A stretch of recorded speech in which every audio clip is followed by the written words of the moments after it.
Ladies and gentlemen, welcome to Ariel Helwani's MMA Show.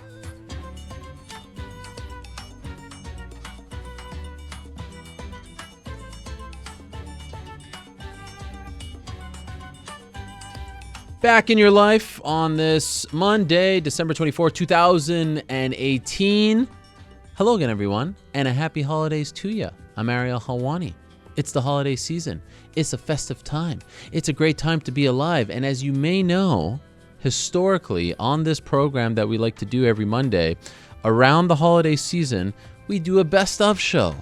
We celebrate the year that was, and what a year it was for us. Wow, a year to remember. Of course, this year I changed jobs, but the train just kept rolling along. We missed 1 week in between the switch. We were back. Our first show in our new home was June 25th, and we haven't missed a week since. And I gotta say, past 6 months, they have been a whirlwind. I can't believe it's December 24th. I can't believe 2018 is almost over. And we have had a who's who. I would say that in the 9 years that we've been doing this show, the past 6 months have probably been our best stretch, if I can humbly say that, our best stretch in terms of guests. I mean, it's been a who's who every week, one stacked lineup after the next. It's been a lot of fun, and I appreciate everyone that's followed us to our new home. I appreciate all the positive comments. I appreciate all the patience. I appreciate all the encouragement. It has been a year to remember. And so on this particular episode of the show, we are going to look back at the past 6 months. It is going to be a best of show. And let me just tell you about some of the names that you'll be hearing and seeing on this best of show. Names like Daniel Cormier, Tyron Woodley, Khabib Nurmagomedov, Max Holloway, Henry Cejudo, Rose Namajunas, Ilima-Lei McFarlane. What do all those people have in common? They're all champions. Speaking of champions, we'll also hear from John Jones, Fedor Emelianenko, Anderson Silva, Chuck Liddell, Rampage Jackson, Matt Hughes, Oscar De La Hoya, Tony McGregor, and his son, Conor McGregor, who, of course, made his return to the program right before his fight against Khabib Nurmagomedov. George St-Pierre stopped by, Israel Adesanya, Brian Ortega. Like I said, it's been a very busy 6-month stretch. A who's who has stopped by. So enjoy that. Perhaps you're having some eggnog right now. Perhaps you're surrounded by some family that you don't really want to interact with. Pop on the Best Of show. If you missed anything over the past 6 months, this is a great way to catch up. And let me remind you, my friends, before we get the show rolling here, in exactly 7 days, December 31st, we are back with another live show, but it is our most special show to date. December 31st, my friends, live on ESPN2. We are going prime time. We will be on ESPN2 on December 31st, New Year's Eve, from 9 p.m. Eastern Time to 12 a.m. Eastern Time. We will be counting down to the new year, 2019. We will also be counting down to the new era of the UFC going to its new home, ESPN. And perhaps most importantly, we will be recapping the entire year that was. We'll be giving out awards like we do every single year. Fighter of the Year, male and female, Knockout of the Year, Submission of the Year, Fight of the Year, Round of the Year, Walkout of the Year, Poster of the Year, all those and many more. I think there's 20 in total.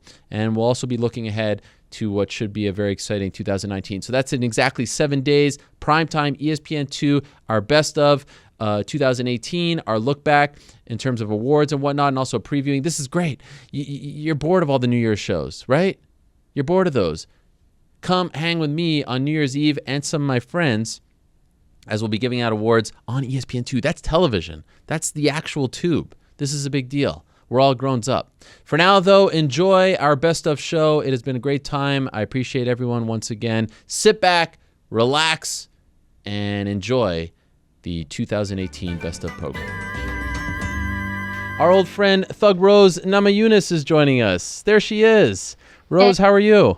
Hey, I'm good. How are you? I'm really happy that you're here. I really appreciate it. Thank you so much. This is our first episode for ESPN. You've been a part of the shows in the past, so it meant a lot that you would come on today. Thank you. Oh yeah, no problem. Where are you right now? Congratulations, bud. Oh, I think I just saw Pat Barry's luscious legs. Yeah. He just walked by. Are you guys working in the garden? What are we doing today on this Monday? Hey Pat, What up, man? How are you? Doing great, bro. You look great, man. Thank you. I appreciate it. Thank you.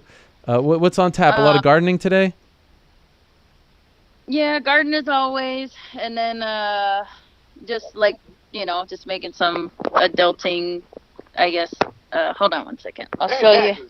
Yeah, we had adulting things. Adulting things? But yeah, let me see. Taxes and whatnot. Oh, yeah, that's not fun.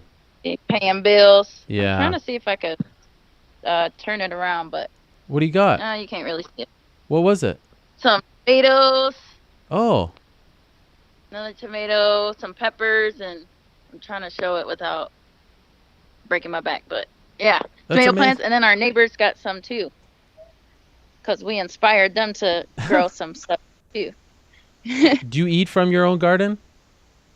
Yeah, occasionally. It's still pretty early, like I think the first day of summer just happened, so there's still, everything's still growing, but we've had a few, pieces of, lettucey greens and whatnot, and we have this lemon tree here. It's a little baby right now. I just pruned it. Wow.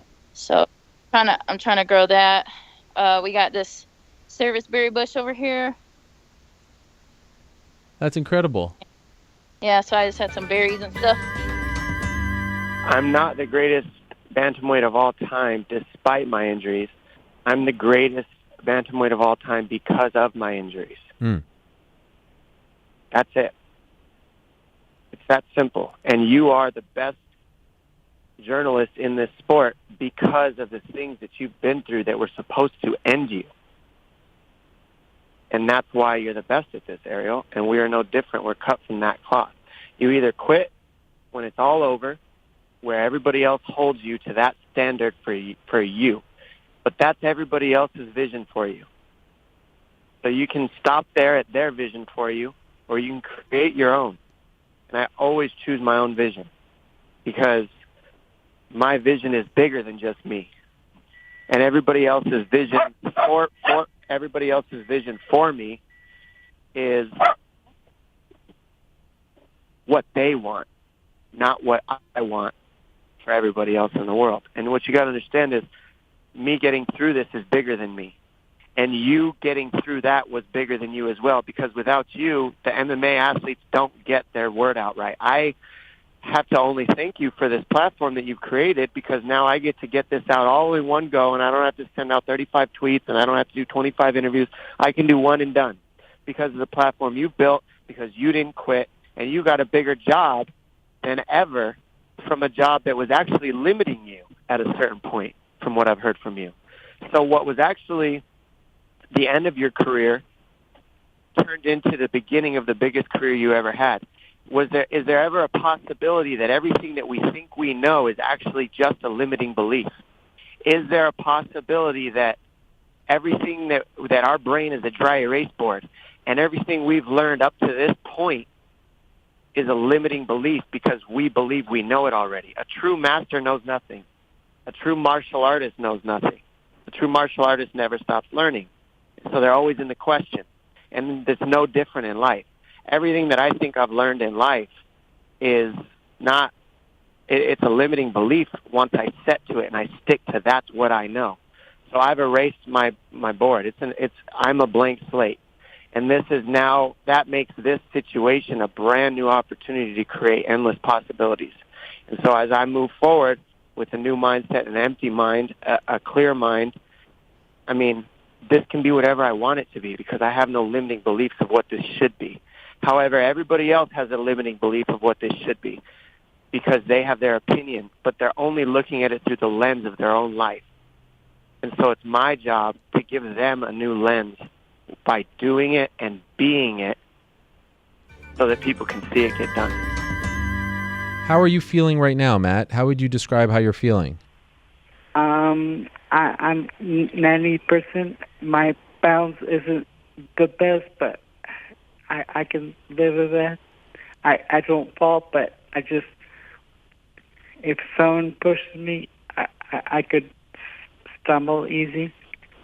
Have the doctors told you that you will improve even more, or or are they saying that this is 90% is unbelievable considering what you've overcome? Is this how good that it's going to get for you? I just keep thinking I'm going to get better. To me, those doctors don't know Matthews. Right. I would imagine early on there were doctors who told you that you would never get anywhere close to this, right? Yes. I think the doctors were surprised I walked out of the hospital. Was there fear early on that you wouldn't be able to at all? I think the doctors didn't put any faith in me.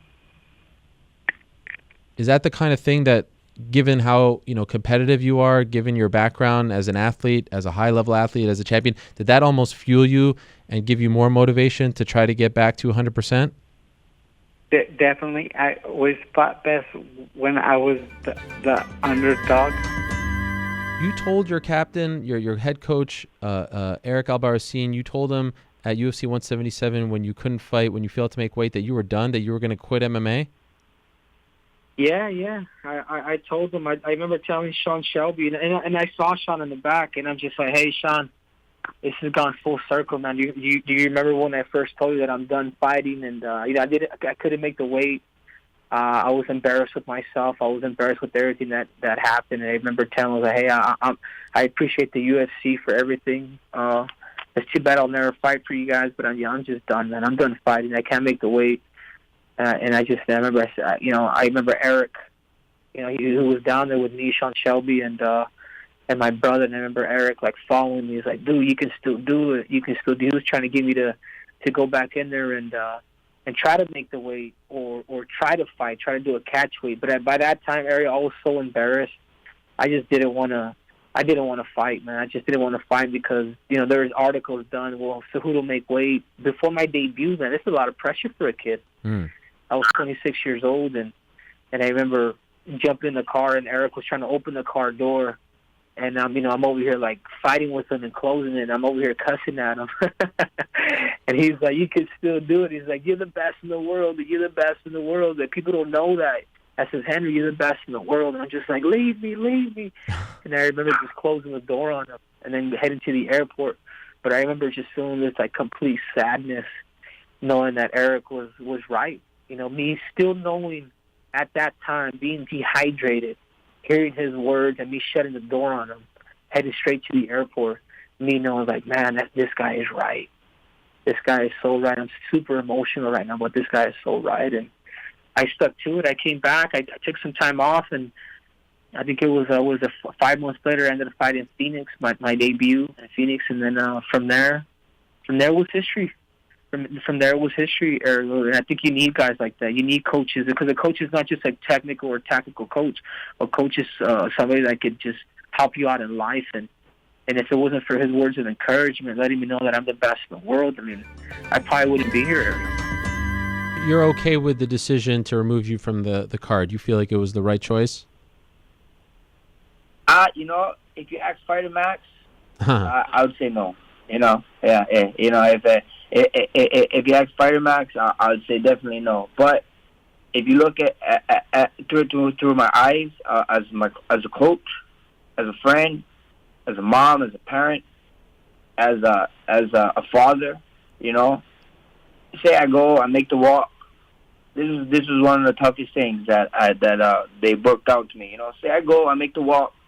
Everything is good. I take a little bit of damage in there in the fight. We celebrate, we win. I go to sleep that night. I don't wake up the next day. That shit that hit me tough when they told me that, and it's crazy. It's crazy. It's crazy to think you can be here one day and then be gone the next. So it hit me hard. When they said that. But Fighting Max, I wanted to go to the end. But these guys, that's why I got a team. That's why I got a team behind me. They're always going to try and look out for the best for me. So, at the end of the day, I think so. They made the right decision. It's been a long year, man. It started off great, and it was going in the right direction, and it's still going in the right direction. But I feel like I've been left without action, though. We trained, we fought Frankie, and after that we got ready for or we stepped in on short notice for Khabib, and that didn't happen. And then we got ready for Max, and then that didn't happen. And then I just kept training, and then now you fast forward, it's almost pretty much been a year. And it's been a year where we just have been training nonstop, kind of with no end goal, kind of as in terms of security, right? Is there going to be a fight? Is he going to show up? Is he not going to show up? All these rumors that spread out, after he couldn't make weight or whatever happened. And we just got kind of left on pause. And we've been training hard, but we haven't, like I said, finally now, December, we get to fight and find out what I'm made out of, which is something we've been trying to find out. And I feel the entire team is tired. The entire team wants to finally just say, hey, let's get this fight done with. And let's just enjoy our life a little bit. Because a lot of people are sacrificing a lot for this. My boxing coach, my friends, everyone's sacrificing their time of their life. And it's been a year now. And I've sacrificed my entire year. I have not celebrated my birthday. I didn't celebrate anything, man. I haven't celebrated Thanksgiving. I haven't celebrated you name it. I haven't lived an actual kind of regular life in a year. I've just been kind of nonstop, just training for whatever happens. It was like whether I can get in on a short notice fight, whether it was a Khabib fight or a Khabib and Conor fight, or it was training for my fight. And now we're just kind of finally here, and we're knocking on wood that this just pulls through. Do you feel like you're in the right space mentally heading into this title fight on Saturday? I feel like I'm in the right state. I feel like I said, I kind of emotionally detached myself from it, and then went more into just this kind of beast mode to just go in there and just fight at all costs, no matter who it is. Okay, so you broke your arm against Jessica Rose Clark in January, correct? Yes. What happened there, and then what went wrong with the first surgery? So the first surgery, they don't really know exactly what went wrong. They went in, they put a plate in, and they put a bunch of screws in, and then 6 months went by, and my arm never healed. So I had a broken arm for the last, 6 months. Oh, my. So they're basically what's called a non-union. Then they had to go in, take the old plate out, put a new one in. It's much bigger. So if you've seen the pictures, it runs from my elbow to my wrist. And then they took a bone graft from my hip and filled the crack. And then put a bunch of pressure on it. So hoping that this one actually heals. So I don't have a broken arm for my whole life. Yeah. And for those 6 months, was it in a lot of pain because it just wasn't healing? It definitely hurt. I wouldn't say it was a lot of pain. It hurt. I mean, my arm was broken for 6 months. So different movements hurt it. I was still able to use it pretty minimally. But for the last 6-7 months, I've only had one hand. So I'm getting really good at my left hand, though, which is a benefit. That is a benefit, especially in basketball. Do you play basketball a lot? No, I don't. Okay. All right. So it doesn't help. And will you have the scar? What will it look like? Because that thing is gigantic. Not to harp on it, but it's a very long scar. It's a very long incision. It's huge, but luckily the doctor was amazing, and he really sutured it up really well. So I don't think the scar is going to be anything crazy. I have a scar on my hip too, which I didn't realize that when they take a bone graft, I have this long of a scar on my hip. Wow. So that's kind of something else, but I guess it's all a part of the fight game, and I earned that scar. Yeah. What was it like actually fighting? So how many minutes do you think you actually fought with a broken arm against Jessica?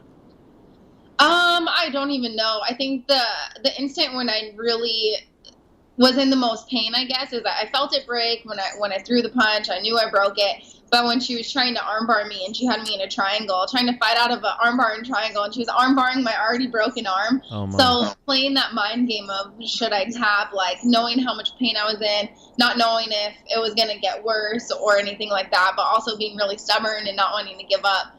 That's when I was like, all right, this hurts. Have you ever felt anything like that before in a fight?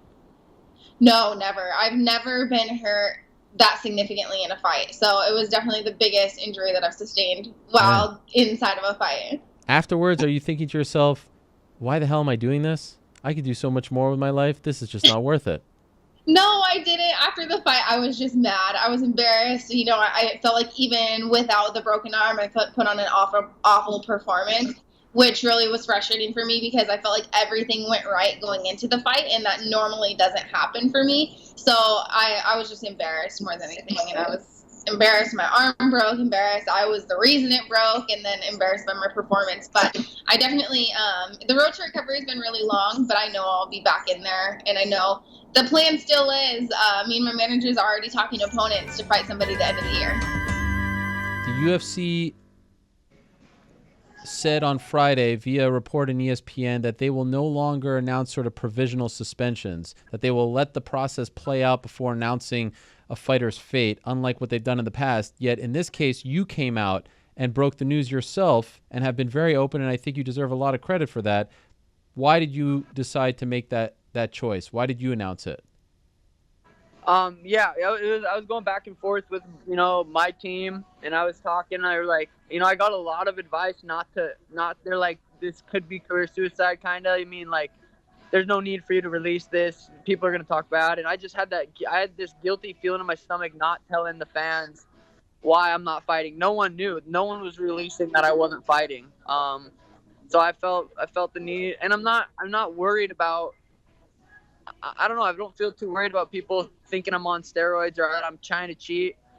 It's just not me, and I feel like, I don't know. I feel like the fans and everyone, they know that deep down that I'm not trying to cheat. And I don't know. It's still kind of, I felt weird posting it. It just sucks, man. I'm kind of speechless. It feels like it's all kind of it's not even real life. I never thought I could see myself in this position where I'm in a case like this, but. Do you hold any animosity towards Dana White or the UFC? I really don't. If anything, it helped elevate me. Well, I wasn't put on a platform that I wouldn't have been on anywhere else. There was, so I have nothing against them. I do have a problem, per se, with the way they treat their athletes. I didn't like the way they treated me. Well, I think, Tom Lawler recently got, let go after serving as USADA suspension or something like that. And, yeah. There's a lot of things I see that the UFC does that they do that aren't ethical, but they do it for money and things like that. And I'm just not a big fan of, poor ethics, in life. So, that'd be my only complaint with Dana White or the UFC. I wish you guys took care of your athletes a little better and, did the right thing more often if you can. Do you still watch the sport? I do watch it occasionally. The more I watch it, though, the more it's looking like WWE and NXT, though. Khabib jumping over cages and eagle kicking people and all the trash talk. And it's pretty. Sometimes it's hard to watch. It's not what it was when I was in the UFC. I feel like the fighters had a lot more respect for one another, and everybody wasn't trying to wear a suit and big time everybody. I feel like there was a lot of handshaking, a lot of bowing. Some people had beats, of course, but I don't know. I felt like it wasn't so much of a show. It was more real, when I was there. When you look back on it all, is it with fondness? Are you happy you did all this? Are you happy you took this chance? Are you happy you stepped foot in there? Can you look back, even though they both didn't go your way, can you look back with pride and with a silver lining? Without a doubt, yeah.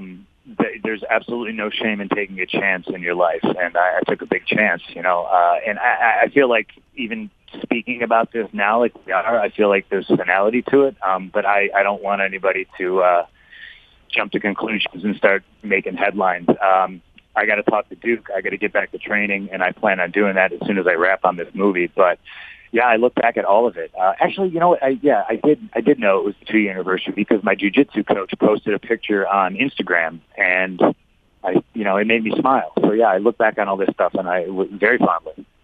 And so, okay, that was really interesting what you said. You're not done. You want to keep fighting. Yeah, I mean, I think so. Yeah, I'm not ruling it out, but I'm also not. I'm not, throwing my name in a hat right away. Okay, so you're leaving the door open. Yes, door's open. Is there a deadline as to when you'd like to decide, or you're just taking opportunities as they come? I'm taking opportunities as they come, and if there's a deadline, it's probably before the end of the year. But like I said, I've been talking to Duke, and he's just like, let me know when you're coming back, and we'll talk about what's in your future. And that's my plan, is to talk to him. Have you talked to Dana White or the UFC about your future? I've talked to UFC personnel about going out into to Vegas to see the old, what is it, Performance Institute. Yes. I have not spoken to Dana in a couple months. Okay, so if it's not in the UFC, is it UFC or bust for you, or if an opportunity arises outside, would you be willing to do that? I don't think it's UFC or bust, but I'm definitely in a weird position. You know what I mean? Like, whereas there's other places out there, but it's just like, would I go? Should I go? Deserves got nothing to do with it, but it's really just kind of like, I still look at it like everything, the world's my oyster, and I'm fortunate enough to be able to kind of pick and choose. I'll be the first to admit, you know me, I'm brutally honest. Probably doesn't make a lot of sense for me to fight in UFC again, but we'll have to wait and see what happens. What was it like in between the first and second round? Because at that moment now you have a second to catch your breath, and you're probably feeling this way. Was there any part of you that didn't want to go back out there? Well, I knew that I was gonna lose the fight.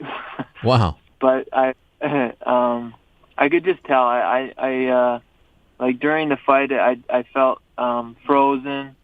I felt like everything was underwater. All my footwork, all my punching. I couldn't gauge anything. Everything in my mind was slow. Like, it was just a big. There was no fire. There was no passion to make me want to fight hard. There was really nothing. So I pretty much knew it was finished, and it was a matter of time. Did you say that to your coaches? No, I just I just went back out there, and you've seen what happened. At any point in the training camp, did you tell your coaches how you were feeling? No, but I think they felt it too. They seen how I was training, and they seen the intensity. It's not the same as my regular demeanor and my passion leading up to a fight. Have you ever felt anything even remotely close to this before? I've been unmotivated for fights and pushed through it and won fights, but no, not really. I felt a little bit like it was the worst I felt in going into a fight. Wow. And do you have like an actual theory as to why? Like, now, can you look back and pinpoint an incident that happened, a moment that happened in the build up to this fight that made you feel this way? Well, I think it was a mental decision to just be comfortable, and to just stay in my comfort zone and train the way I felt like it, and train when I wanted to train, and do what I wanted to do, and not push. And I stayed busy and I trained. I was in decent shape, but when there's no fire and there's no pushing out of your comfort zone, you can't. It's not how I'm used to getting ready for fights, This was the first time that you were entering a fight as a champion of a major organization. Do you feel like that played a part? No. I definitely didn't fight like a champion. I didn't have a champion's mindset for this fight, but it was a big kick in the ass, that's for sure. So sometimes you just need that in life, a big wake-up call. And why I bring up the belt is almost not so much because you're fighting as a champion or not, but maybe you're like feeling yourself. You're a little too overconfident. You're resting on your laurels. Oh, I won the belt. That sort of thing. Does that come into play? I wouldn't say that I'm too overconfident. Maybe the fact that I won my world championship, something I set out for when I was little, and I finally got it. Maybe it made me comfortable to just I did it. Now I can relax a little bit. But I coddled that feeling for a little too long, What was it like when you went back to the locker room? Now the reality is sinking in that this was maybe one of the biggest fights of your career, and you as you say, you got too comfortable, that you didn't push yourself as much. Well, I was just, I was upset with myself. I was upset that I had to see my wife upset and my coaches disappointed, and like I was very disappointed in myself, and I didn't like the feeling at all. I mean, I could deal with losing a fight and knowing that I pushed hard and I fought hard, but there's nothing worse than getting beaten up, knowing you didn't even give the guy everything you got. So that sucked. This might be an impossible question to ask, but to answer, but just like, would you say you were at 50% in that entire fight, including training camp? Were you at 60%? Is it even possible to put a number? Just curious, because I have to be honest, I did not expect you to say this, and I've been doing this for a very long time, and you don't often hear fighters at your level speak like this. So it's fascinating on this end to hear this kind of honesty. Well, I don't think I could put a percentage on it. I wasn't into it. I didn't want to. I didn't really have any desire to fight hard. I just kind of showed up. So, Do you think that you will be able to regain that passion and that motivation? Yeah. Like I said, it was a big wake up call for me, and I've gotten to understand what I did wrong, and I think I'm pretty good at that. When I learn from my mistakes pretty well, and I'm working on some things to make some changes and make sure I don't fall into the same decisions and mindset. A lot of fighters, they have other things in their life. I've got nothing else in my life apart from fighting. I don't live for anything on a day-to-day basis. The only thing I do have to look forward to is fighting, and as I say, mate, I've set out to be the best, and I can't stop until I achieve that. So to lose in such a way, I wouldn't have minded, mate, if I would have lost the fight on a 5-round war, but it's just the fashion in what I lost. It really did hurt deep down. I'm not afraid to say that. I cried. I felt embarrassed to look some people in the eye because I know that people depended on me, but at the end of the day, mate, it's me stepping in there. It's not someone else, doing all that, the torture we go through as fighters. I say it openly, mate, I don't think there's anyone out there. I think there's very few fighters that work as hard as I work under my coach, Colin, the regime I go through with him. I really do pour everything I've got into it. So to lose that way, yeah, of course, I went back to the change room after all the interviews and cried my eyes out. You cried like a baby, but the day after I was like, okay, you've lost the fight. Let's just get on with life. It's not the end of the world. Congratulations on the win. This must feel good on a Monday, right? You haven't felt this feeling in over 2 years. For 2 years. It's been 2 years since you won a fight. That's been a long time, yeah. Yeah, it does feel good. I didn't think it was that long, but yeah, it's definitely been feeling that way, and I'm just glad it's finally here. I forgot what it felt like. Yeah, well, that was actually my next question. I'm surprised you don't remember how long, because I would think that's something you think about, like, oh, the Valerie fight, I need to get back on track, but you're not the kind of person who harps on that? Sorry? I said I'm surprised that you didn't remember that it had been 2 years, that you were surprised by that number. I would be the kind of person who would harp, oh man, it's been 2 years since I won, but I'm happy to hear that you're not the kind of person that harps on that.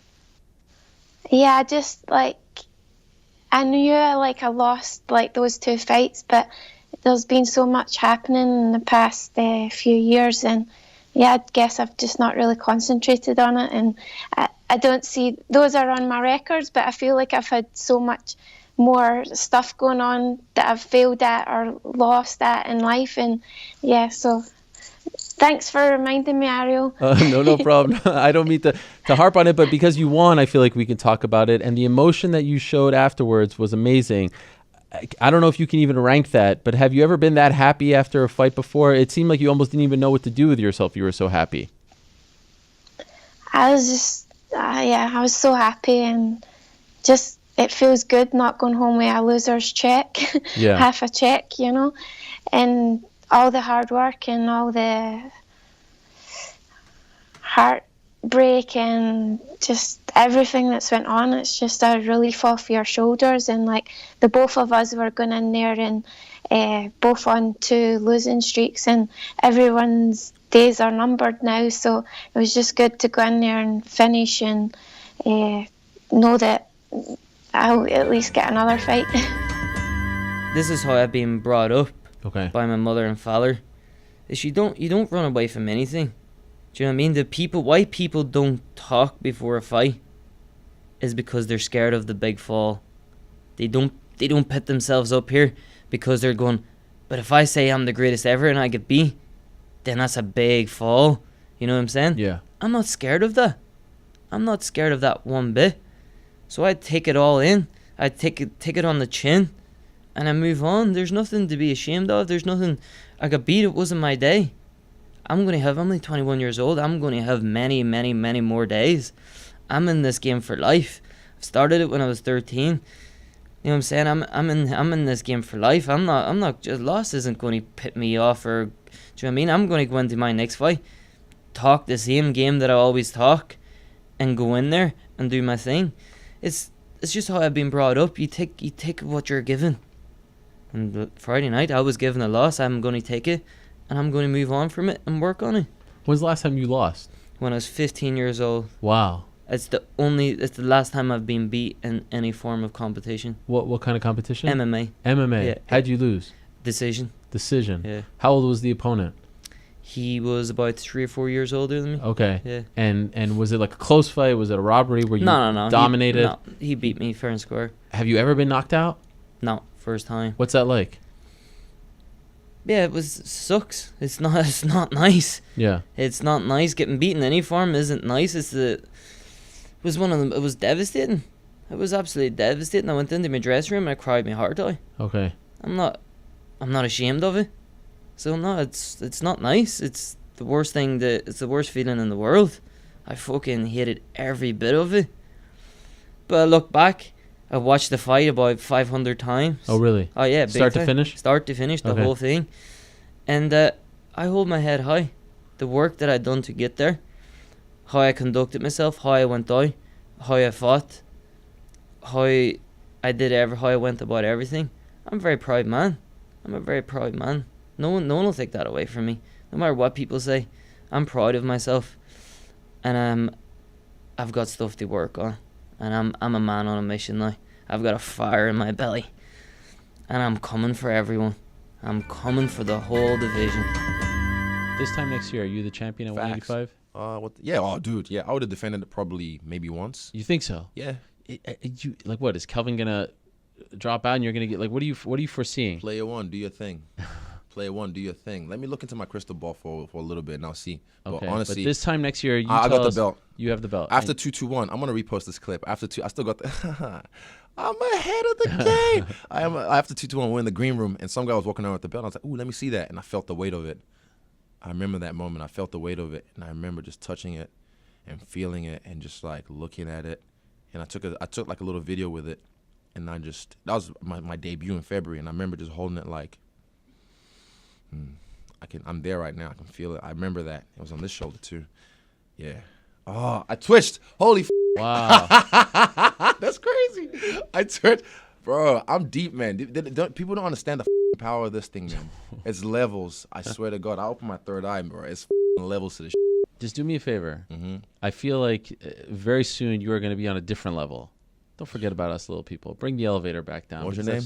I've seen it time and again. Oh, man. It's cool for you to come now, but in a year you're like, I'm out. Yeah, who's this? Who's this guy? I'm already blowing you off now. Yeah. I know that. I'm used to that. Thank God for Ash. Now it's like 5 days. Soon it's going to be 10 days between responses. Then no response. Oh, no. Change your number. One big topic that has come up lately is who's the greatest ever. There's Fedor, of course. There's you. There's Demetrious Johnson, Daniel Cormier, John Jones, George St-Pierre. Who's your vote? Who is the greatest ever now? You know, it's very tough for me for talking about that because, in my opinion, BJ Penn is the best fight here. You know, that's my opinion. BJ Penn still, till this day, you say he's the GOAT. He's the number one, pound for pound. Yeah, absolutely. BJ Penn is the best. BJ inspired me a lot, you know, and it's very interesting because one day I just look at BJ fight and say one day I go fight the same BJ Penn, you know, and BJ is my hero inside the cage. Have you seen this young man named Israel Adesanya? A lot of people say he fights a lot like you, kind of a hybrid of you and John Jones. Have you seen him, and are you impressed with him? You know, in this morning, people talking about this boy. You know, it's very interesting. His new generation, his new talent. You know, and it's the new future. You know, is have the new talent come. And maybe this boy is incredible fighter. I don't know, but Demetrious Johnson is great. You know, have a new talent come. You, Anderson Silva, we just spoke to him before. George St-Pierre, John Jones, Demetrious Johnson, Daniel Cormier. Who's the best ever? Who's the best? Андерсон Силва. Ну, они же тоже все разные бойцы. Каждый оставил свой след в истории ММА. Я бы, ну, как можно выделять? Ну, все по-своему интересны, у всех есть своя изюминка, наверное, так. He said they're all different fighters, and he feels like every one of them has left their footprint in the history of MMA. You know, they each had something unique about them that captured our attention. Is a part of you a little upset that you never got to fight him? Yeah, man, absolutely. Especially when all the hype was behind him. You know, him being the pound-for-pound greatest fighter in the world. That's who I wanted to fight. You know, and now I'm fighting a guy that did beat him. You know, a gold medalist. You know, I want to continue to grow my legacy. I believe I'm the best fighter on this earth right now. You know, and by doing what I'm doing right now is going to continue to prove it. Be able to have the belt in both weight classes, be able to be professional and drop the weight. You know, man, I don't cut any corners. I feel like I do everything right. You know, I'm working hard. I'm always on my diet. It's more of a lifestyle than a diet. Of course, I'm disappointed it's not Demetrious Johnson, but look, man, I get to beat a gold medalist, and I'm going to beat him at his own game, too. I'll go out there and out-wrestle him. So he should bring that gold medal to the octagon as well so I can take his belt and his gold medal. I love this. Between the both of you, this has been a great start to the build to this fight. This is great. He told us that essentially, you know, the plan is he fights you, beats you. I know you disagree with that, and then he'll get an immediate rematch at 135. Have you been told that as well? No, I got no plans of that because there's not going to be any losing. You know, I mean, there's no plans on that whatsoever. It's going to be me shutting him down and proving that I'm the best fighter. And I'm sure you can imagine a lot of the 135ers are mad that they're not getting their shot. We just spoke to one, Marlon Moraes. What do you say to those guys who are worried now that it might be a year before they get a crack at your belt? It won't be a year, man. I'm always active. But stay ready all the time, you know? I mean, keep proving yourself. He's still got to fight. I think Dominick Cruz has still got to fight to really prove who's the number one contender. I've heard some rumors of Cruz fighting Lineker on the card, so I obviously have some beef with that guy that I need to finish as well, too. So, you know, that's the way this game goes. Continue to prove yourself. I've had to do it. Everyone's had to work their way up. You don't just get a shot, you know? So keep working and keep proving yourself. Would you have accepted this fight if it was Henry going up to fight for your belt? I already did. Oh. It wasn't me. Like I said, Henry's the one that's scared. I was told that they wanted him to come 35s and fight him, and then he started probably giving them some headaches. And so, like, you know what, Dillashaw, you ain't giving us no headaches. You're not scared of no one. Go down there, close the division out, take the belt, and we'll take care of you. So that's the plan. Okay, you watch him, you know, do these interviews, photos, all that stuff and more. He's holding your belt. Does that not feel weird a little bit? No, I got 3 belts downstairs in the closet. Wait, what? What was that? I said no, dog. I got 3 belts downstairs in the closet. I know, but that's you were the guy. You were the only guy. And now there's someone else parading. No, I understand. No, it's called reality, man. Like, I knew, like, my day was going to come. That's just the pure reality of the sport of mixed martial arts. Every great champion lost. I mean, GSP lost to Matt Serra. You know, and Silva lost to Chris Weidman. Emelianenko's lost. And I can just put on the list of the best champions in mixed martial arts who should be in the Hall of Fame, in my opinion, have lost. And so for me, you know, I look at every single person that's lost as a champion. like Ronda, Connor, Ben Henderson, Frankie Edgar, Josie Aldo, Henry Brown, TJ Dillashaw, Dominick Cruz. I can go off the list. I've been there when they've all lost. Every single one of them have lost, and I'm still being the champion. And I sit there and I take something from those guys, and I see like how them losing affects them. And I look and I'm like, that's not going to happen to me. I'm not going to let this belt dictate what I do in life and who I am in life, right? This is basically a token of me being the best martial artist, but it's not who Demetrious Johnson is. It doesn't display what my skill set and what my passion is for mixed martial arts. Like, that was just something that came down the road. I talk about all the time, like, man, what should I do if I want to do UFC and I want to be mixed martial arts? Like, one, that's the wrong way to look at it, my personal opinion, because when I started doing mixed martial arts, it was never to be a world champion. It was never to be in the UFC. This didn't even exist. The lowest weight class I had was 155. Then they got rid of it. Then it went to 170. So for me, I look at it as that I'm passionate about learning mixed martial arts, and this is where my path is taking me. Just because I lost the belt doesn't mean, my path is going to stop. I'm going to continue my journey to keep getting better, and that's it. So I don't let that, see another dude. I mean, sure, I only know him. You could, defend his belt 2 times, and I come back and beat him, or I can, go in there and fight him for his 3rd time, and I can lose again. And next, he fights Joseph, and Joseph beats him. Then I come back and beat Joseph, and I get the belt. Then there's just so much that can happen.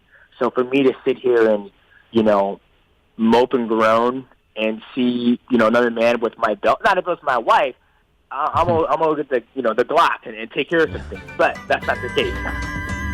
My deal single-handedly should change the pay structure of almost every Wow. fighter. It should. And it should bring awareness to free agency, period. That don't re-sign a deal. I mean, what especially, it's not worth not risking. The money that you're given, the raise that you're given at the end of your contract is not worth not being a free agent.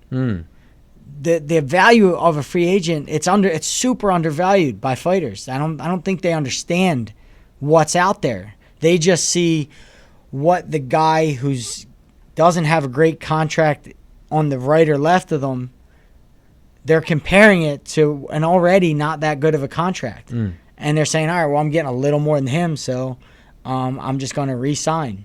Or I'm getting a little more than him. The truth is, it's everyone's severely underpaid. And until you get to a free agency, just like you do in a cage, put your cup in, put in your mouthpiece, grab your balls, and test free agency. I don't know, you'll be shocked and surprised how many people need you.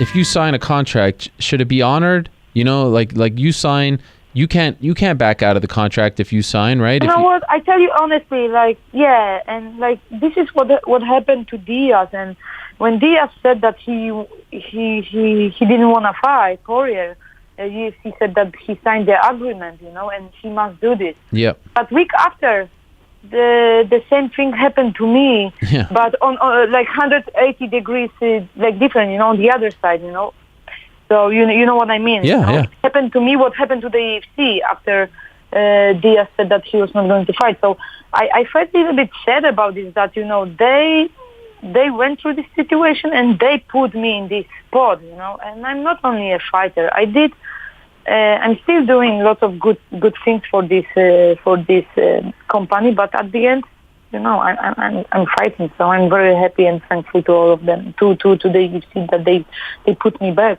Did you ever say that to them in all of this? There's no reason to. I believe that after the fight I will sit with Dana and talk a little bit about it. About what happened? I used to take fights in short notice, but not this time. The belt is on the scale, and I wanna win this. I wanna be the best shape ever and get this belt. Ronda did a lot for women's MMA inside the UFC. But outside the UFC, when she started fighting, the world champion. She did a lot of inside women's MMA inside the UFC. Outside, have a lot of girls start before me. And then I was a champion already. And I don't know. I know she's not fighting anymore. She's going to do WWE, And then I don't have to say anything. I just have to sit down and watch, the best fighter in the world, pound for pound, and then she's lost from Holly Holm after 1 year, lost from Amanda Nunes. And then, I don't need to touch her for this to happen. I just have to watch. And, in timing, everything show up. Everything show up. The truth come out. When, you have to sit down, have patience, wait. Are you still thinking about boxing? Of course. I think it's my dream, make one boxing fight. I think it'll be perfect. And I think I can do great. I think my fans would like to watch. They would love to watch. Of course, I have to be a great opponent too. And, I like challenge myself. I think, if you have the opportunity, for sure, I would like to do it. I had Cris Cyborg on the show last week, and I asked her about you, and she kind of no-sold you. She was kind of like, eh. I know. You sense that from her? Like she doesn't want to give you any props? Why would she? I'm like the biggest threat she has. But, I mean, she's been around for 10 plus years. You've been around for half a year. Like, she should be you should be so far in her rearview mirror. Yeah. You don't feel like that's the case? I just think it's funny. Like, something happened where she was like, who is she or something? But she follows me on Instagram. She follows me on Twitter. She follows me on every social media outlet. And then the other thing that I had a little bit of issue with was she said, oh, she knows where I am. She knows where to find me if she can make 145. And I think that's so funny because what did she hate on Ronda about all those years? Ronda always said she has to come down to me. She has to come down to me. I'm the champ. She has to come down to me. And now she's saying the same thing. That's so funny to me. But I will. I'll cut down to 145 if that's what she wants. I don't care. You could do it. Absolutely. To prove a point, for sure I will. Honestly, how far away do you think we are from this actually being a thing? Like this actually being she's about to become a free agent too, which makes this super interesting. How far away, skill-wise, confidence-wise, do you think? Well, I think it all depends on what happens with her and my teammate, Yeah. I think, but March, her contract is up. Yep. I'm going to get another year of experience under my belt. I'm going to be 8-0. I'm going to, success breeds success, and that really instills confidence in me. Every time I fight, I feel better and better and better and better. Not only that, but I'm training with the best girl in the world. Amanda is a beast, grappling, striking, everywhere. You train with her often? Yeah, she's starting to get ready, so she needs bigger girls, and she's one of the main reasons I moved to ATT is to work with her. I mean, just like drilling, combo for combo with her. It's amazing, I guess it's just seeing the way she moves makes me move better, makes me more comfortable, makes me more relaxed, makes me feel more confident in my striking. But to answer your question, I think a year from now, we got ourselves an exciting little, I'll be 8-0 and I can say, let's do this. So you think after the season playoff, you'll be ready? I almost didn't sign the contract, Ariel, because I didn't want Cyborg to retire and me not get a chance to fight her. That is why I almost didn't sign that contract, because I was like, if I sign with the PFL, I'm going to be with them for a year. I love them. I don't know are they going to sign Cyborg? Like, how's it going to work? What if she retires? But it doesn't matter. Even if she does retire, like, there'll be too much money involved. That fight will be way too exciting. She's going to come back. Wow. She's going to want to fight me. Did you talk to anyone else? No. Just PFL? Mm-hmm. But this is your mission. You seem more set on getting this fight done than in our previous discussions. I mean, I realize that with or without Cyborg, I can be successful. But I don't want anyone to ever question. But look, the thing is what I always wanted, and what I set off coming from Ireland to do, was to make sure that women's wrestling was the coolest thing on TV, right? And that people cared about it. And when you have a star like Ronda Rousey coming in, then it brings eyes, it brings attention. So for me, that was a case of, all right, this person is here, this world-class athlete, this champion, this Olympian is here. So now it's time to step up, right? but show her who the man is, who the boss is, who runs this show, right? And so that's another opportunity to step up. Now, I feel like the biggest fight, or one of the biggest fights that can happen right now in female boxing is you versus Katie Taylor. Mm-hmm.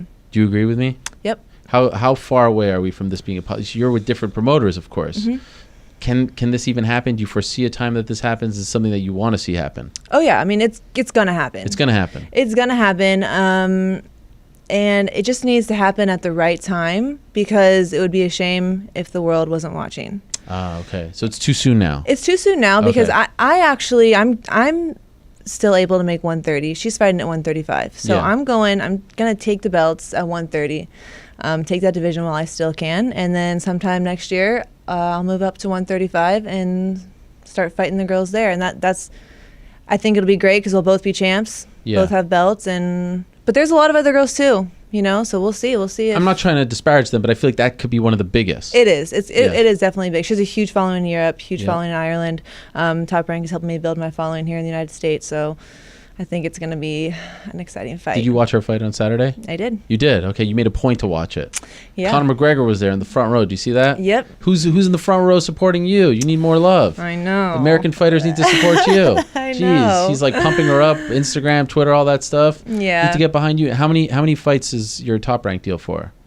How does that work? Well, it's a 5-fight-a-year contract, but they're overdoing it. I mean, Okay. I'm happy with it. Okay. I mean, it was 7 this last year, so How many years? 3. 3 years. So 1.5 or 1 and change is done. Yeah, but Oh, that man. doesn't mean that's going to be the end. That was just what we started with. So Okay, but you can renegotiate in the Yeah. middle? Mhm. They've got to start paying more. We'll definitely renegotiate. I mean, they were taking, in their mind, taking a risk with Right. me. Okay, can we develop a market for women's boxing?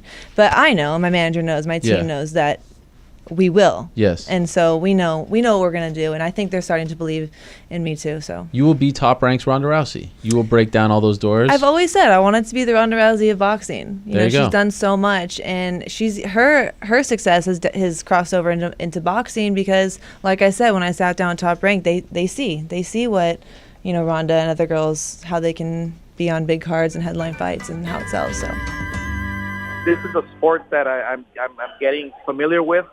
I do have to say that in the beginning, I did criticize MMA. And the truth of the matter is, because I did feel threatened. The fact that MMA has grown so much, the fact that the UFC has taken over, basically, I felt a little threatened. So it was my mistake and my part to attack the MMA world. But let me tell you one thing: I respect it like there's no tomorrow. These fighters fight their heart off. These fighters are in there risking their lives, and I strongly feel that they deserve the best compensation that they can get hold of. This is a fight I like. It's get me back in the sport. And I think the thing that getting back and getting ready to fight reminded me is that, I am going to open a gym after this. I am going to get back in, and I'm going to stay in the sport competing, at least as a coach, if nothing else. So, if nothing else, this whole journey's brought me back to my love of the sport and being in and around the sport. I missed it. Is it fair to say that you're not just coming back for one fight? We'll see. I mean, it depends on. I've told you before. I mean, it just depends on how I feel when I get out there actually fighting. Okay, so right now you're taking one. Right now I feel like yes. I feel like yes, but we'll see how I feel when the fight's over. As far as with I don't need to fight. I don't need to fight again. So it is what it is. I'm going to do what my body tells me I can do. My favorite moment is right before I come up from my crouch, and then it goes black. Not black to the point where I can't see no more, but where the person you're talking to now goes away, and that spirit that I have inside of me, that love to fight, and had a lot of things that it was releasing. It got to release, in that moment of fighting. And that's why, and that was the thing about fighting. See, I'm not a fighter. I don't love to fight. what I love to do is I love to have that release where I never had like that in anything else in life, you know, and it was just a complete release. And I found that in fighting. And what makes me know that it's time for me to go is because now I found that release in just living. And I found a peace in myself that I didn't have before.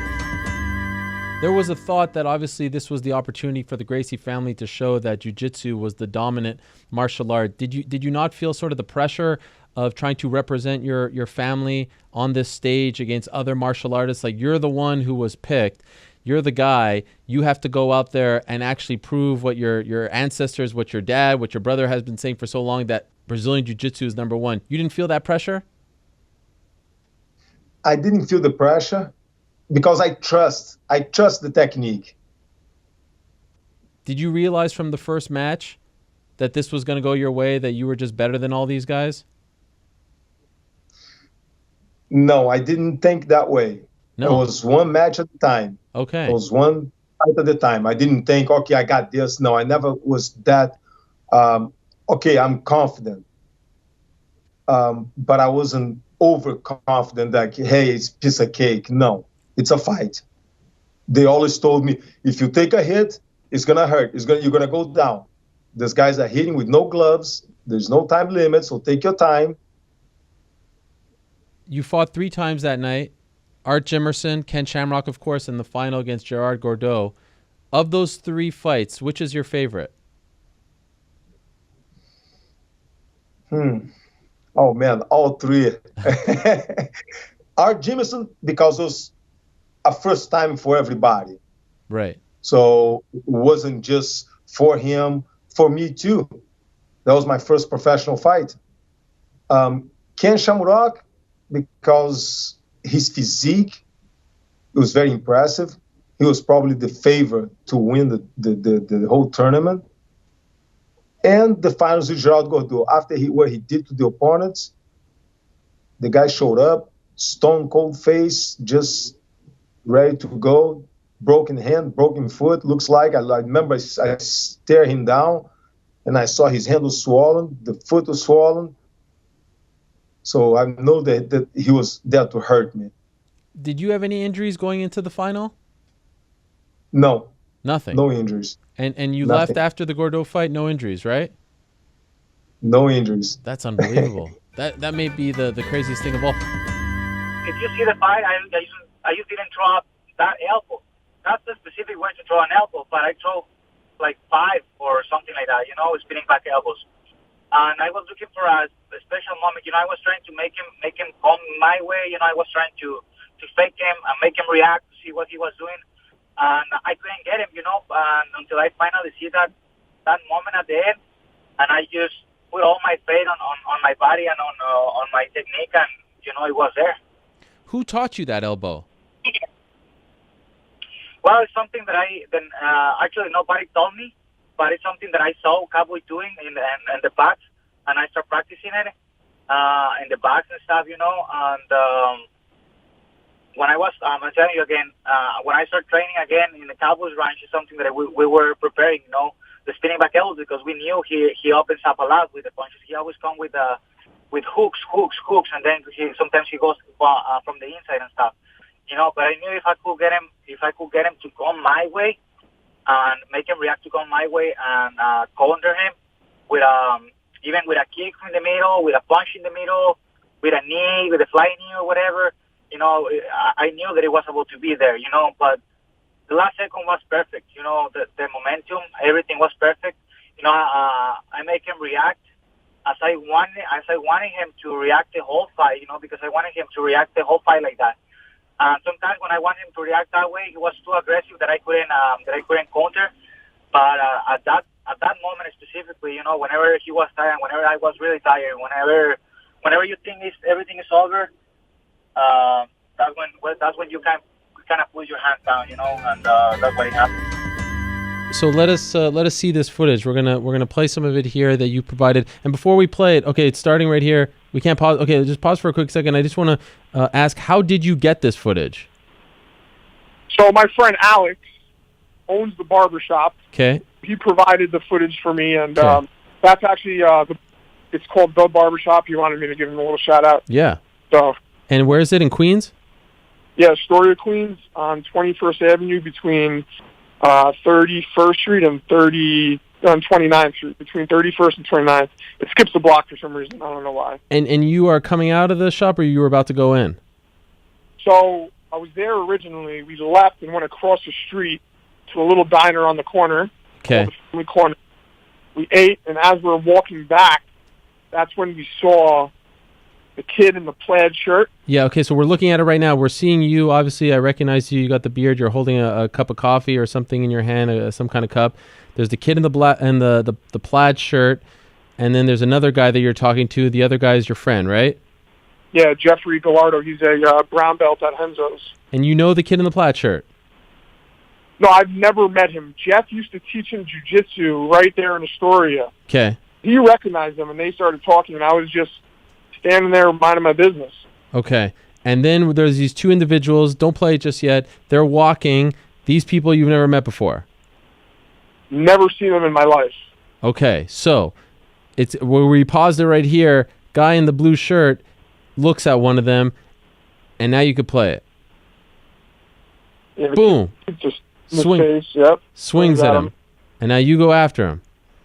Yep. Knees, clinch. Knees, punches. Now, can we pause for a second? Can we quickly pause? There you see the glass shatters, and that was you throwing him into the glass, right?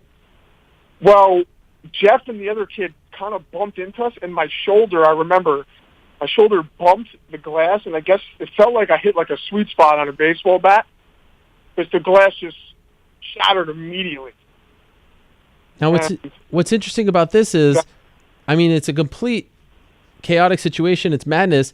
The kid in the blue shirt never engages and continues to walk back. Yet he was right. He was the one who was the catalyst in all of this.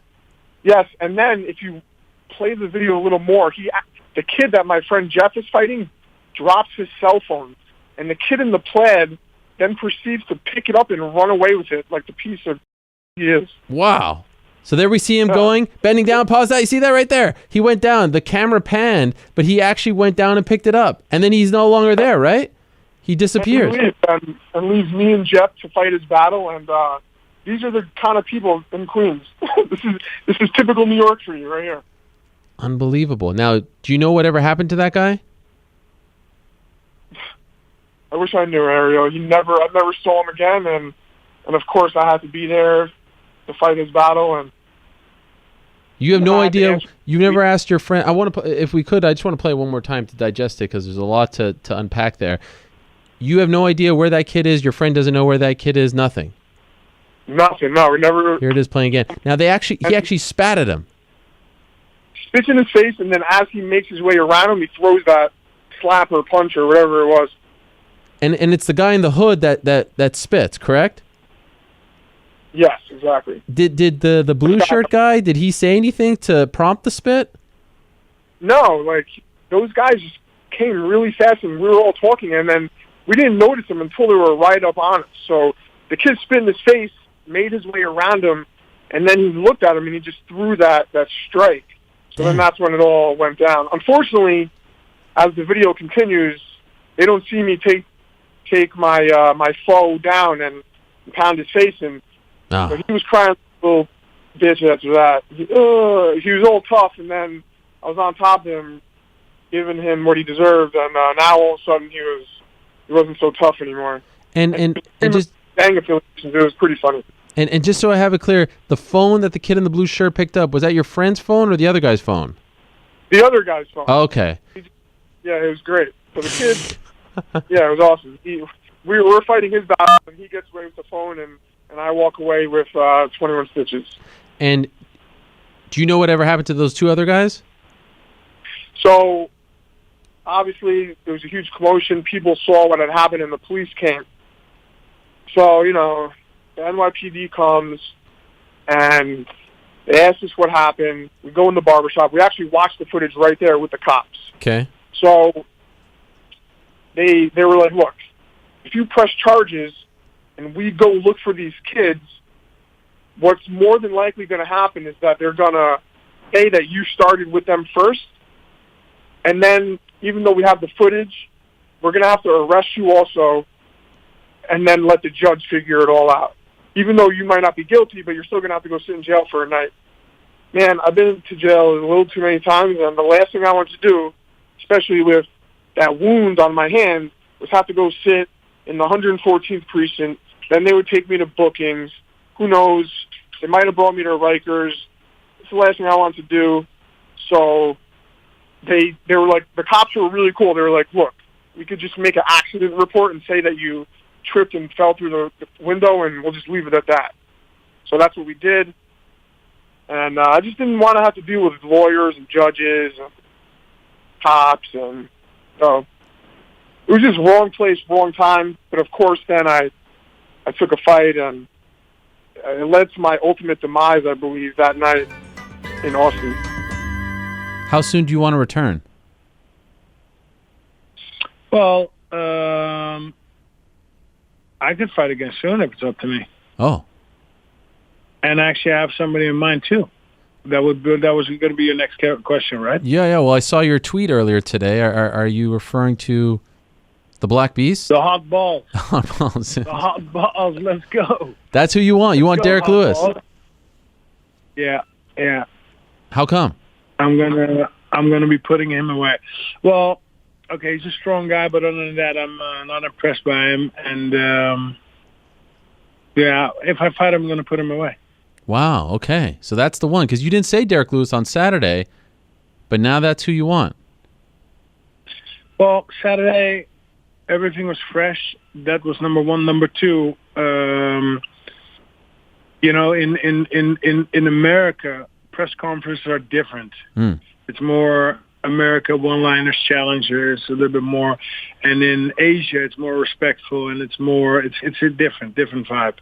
So there, I was definitely not going to challenge anybody. It was more about the respect. But since you're not Asian, right? Right. Now we're back to business. Okay. Ooh. Looking ahead. So Derek Lewis, that's the guy. Has he done something to bother you, or you just feel like it's a good matchup? His humor, I think, is stupid. Even though a lot of people are laughing about it, to me, it just doesn't make any sense. But also, I'm gonna take him out. Okay. I'm gonna fight him. I'm gonna take him out. So it's somewhat personal. No, it's absolutely not personal. I've never had anything bad with him, but I'm just gonna take him out. All right. I love it. Okay, let's go. And sooner rather than later, if possible. Sooner rather than later, yeah. Alistair, it's good to have you back, my friend. I was happy for you, genuinely. Big win, people counting you out. I didn't count you out, by the way. I never jumped off the bandwagon. You had a little doubt, though. Never. You had a little doubt. Never. I'm a ride or die, Alistair. I am not going to jump off until this thing it has no more wheels on it. One wheel left, I'm still there. I got your back. I'm going to hold you to that, Ariel. Always. Congratulations, my friend. Enjoy your time with your family. Enjoy the holidays, and we'll talk to you soon. Thank you, as always, for coming on the show. It's great to talk to you again. Yeah, baby. Okay, Ariel, have a good one, and let's go. Hot balls, let's go. All right. Thank you, Alistair. There he is, Alistair Overeem, coming off the big win over Sergey Pavlovich. And as he just said, he wants hot balls, Derek Lewis. Yeah, I just put the drill bit dangling right by my genitals. Just put it in just like you would a gun, almost like a gangster. Yeah. A gun. I had my drill tucked, thinking I was gangster, and then my nuts got drilled up. Is it even possible to describe what that felt like? I mean, it was just so much pain at first I couldn't move. And but luckily, the drill, it stopped. And if it would have kept going, I mean, I probably would have died because I probably would have passed out.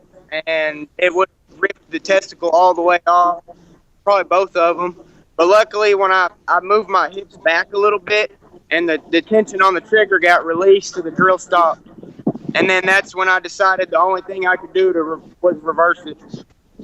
Wow. And did you fall off the ladder? No, luckily, I guess I got somewhat a good balance because I stayed on the ladder and then I dropped the board down, threw the drill down. It's like a $150 drill or something, but you know, when you're sitting there bleeding out, you don't even care. I just threw the drill down, threw the board down. You know, just got straight to the hospital. I thought I was gonna pass out. And do you have any idea why it turned on? Just tension and because the trigger, it has a safety, but you know, I'm not smart enough to use it. But it has a reverse, a forward, and then in the middle it locks in a safety for people like me that won't put it in their pants. And you know, I didn't use the safety, so I pretty much deserved it. Are you guys big Shania Twain fans? I love Shania Twain. I love Shania Twain. Man, you guys are the best. I love you guys. Oh, you think you're a UFC fighter? That don't impress me much. That's what we're thinking backstage. Oh, my God. Have the touch. Yes. Now, don't get me wrong. Yeah, I think it's all right. There you go. I'll keep you up in the middle. Oh, man. That That don't impress me much. Oh, this is great. Yeah. All right. But a fellow Canadian. You're back on board. All right. Ariel. I did it. You know she's Canadian, right? I think Celine Dion's Canadian. Yes. I heard that. You seem to have an affinity for the Canadians. I like it. Go? Yes. Damn. All the hard music's coming from Canada. Yeah. Canada. Canada.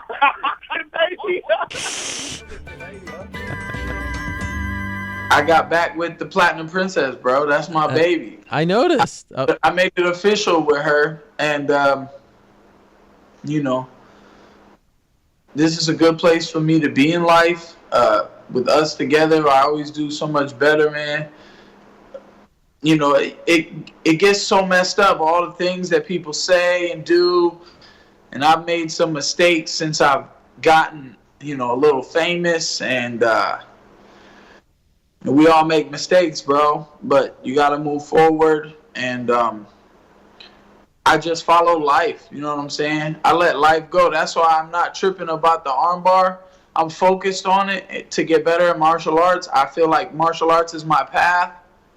So this was a part of my path, and it had to happen to me. Wow. So you guys are back living together, you and the Platinum Princess. You're an item again.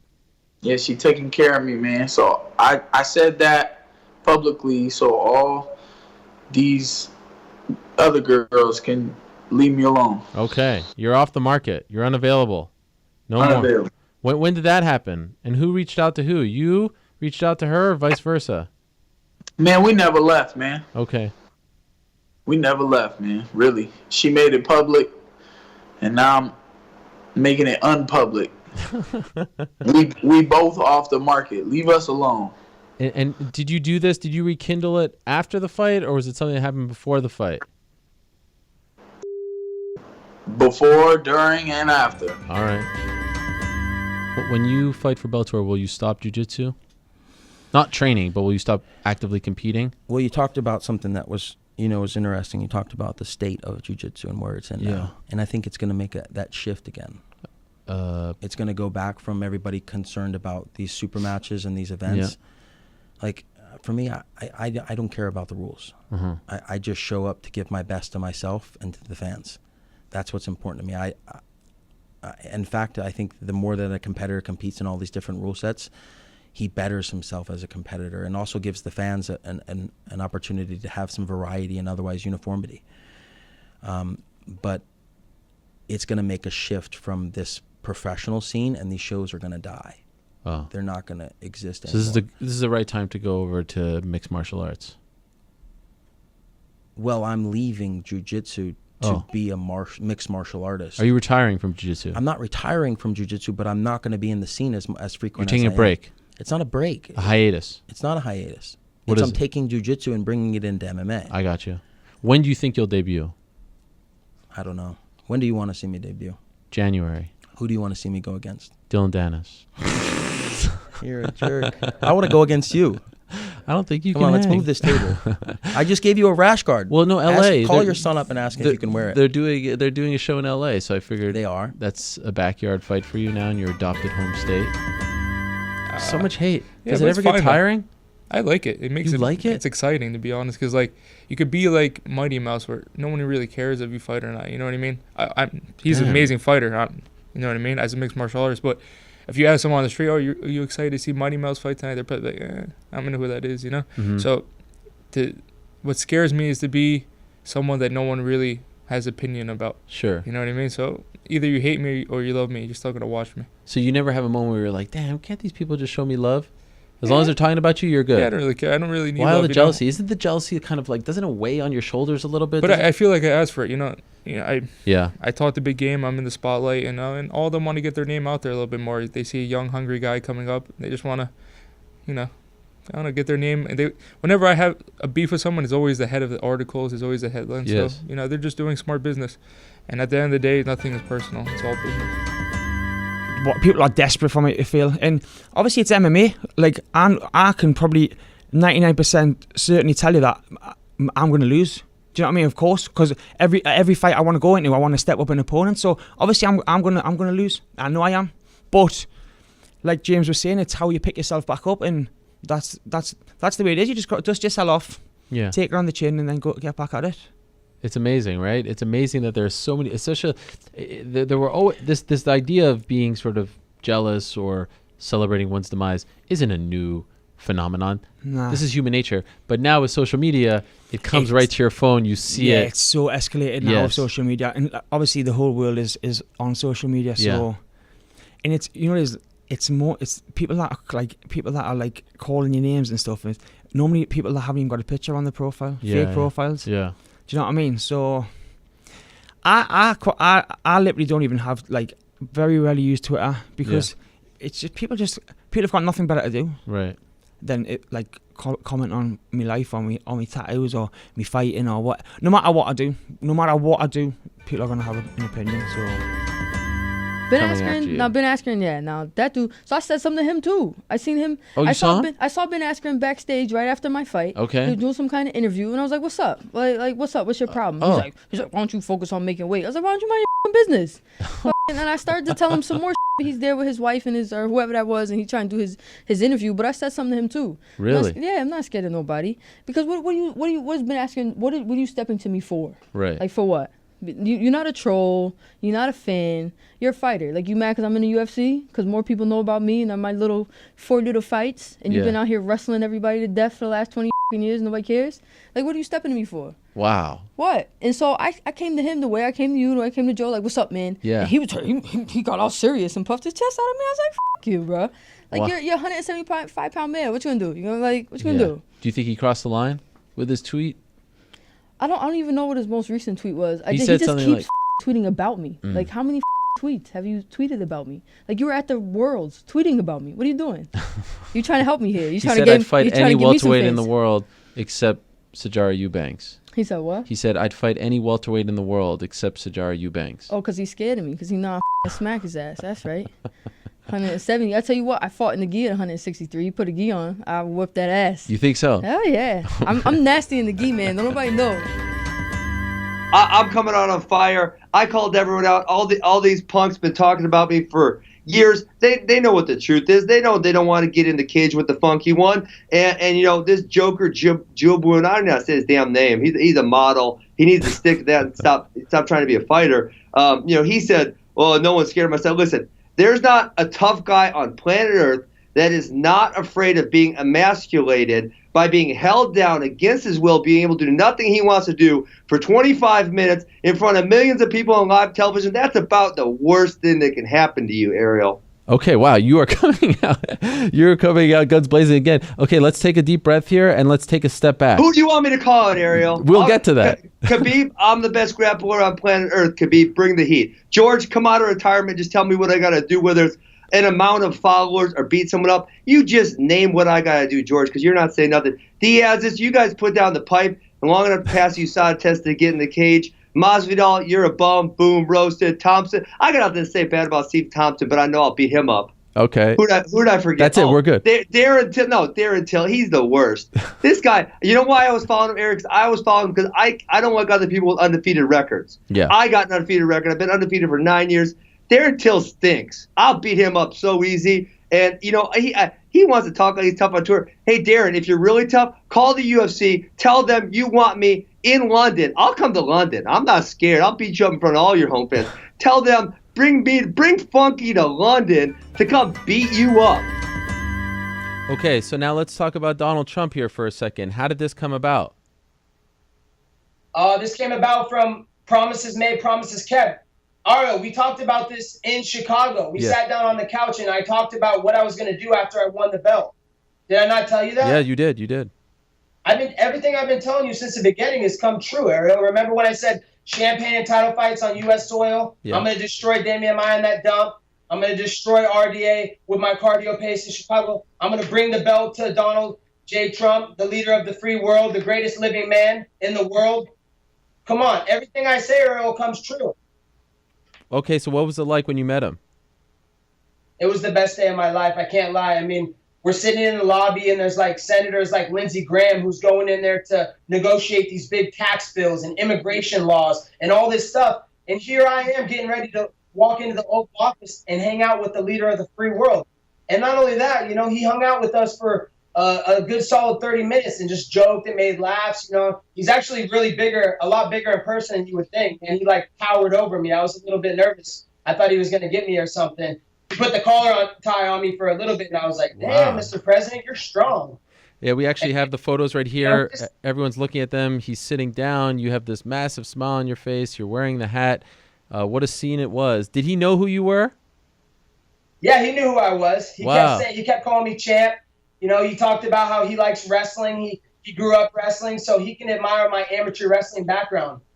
And he also likes pro wrestling. He was talking about his hair versus hair match with Vince McMahon at WrestleMania, and we were just joking and laughing. He's a regular guy, man. He's a stand-up guy. He's a comedian. He's an average guy, man. Everybody depicts him to be something else, but he's actually a really nice guy. Did he say anything to the effect of, look, his relationship with athletes isn't the best, and I'll ask you about that in a second, but did he say anything to the effect of that he appreciates the fact that you wear a hat? I mean, not a lot of people do that you go out and support him. Did he thank you for that?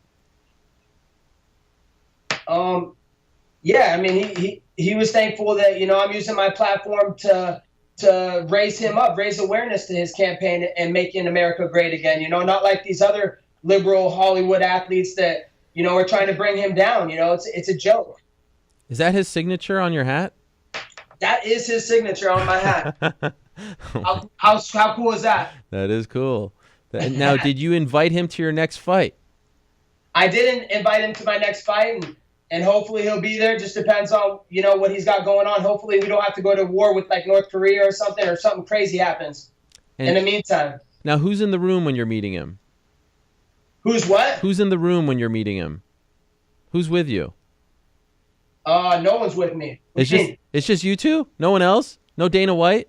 Oh, in the Oval Office. Yeah. No, it was me and Dan Lambert and Matt Hughes and Dana White, and then we went in there. Lindsey Graham was just walking out, and then there was a couple Secret Service guys and some 4-star general and just Mr. President.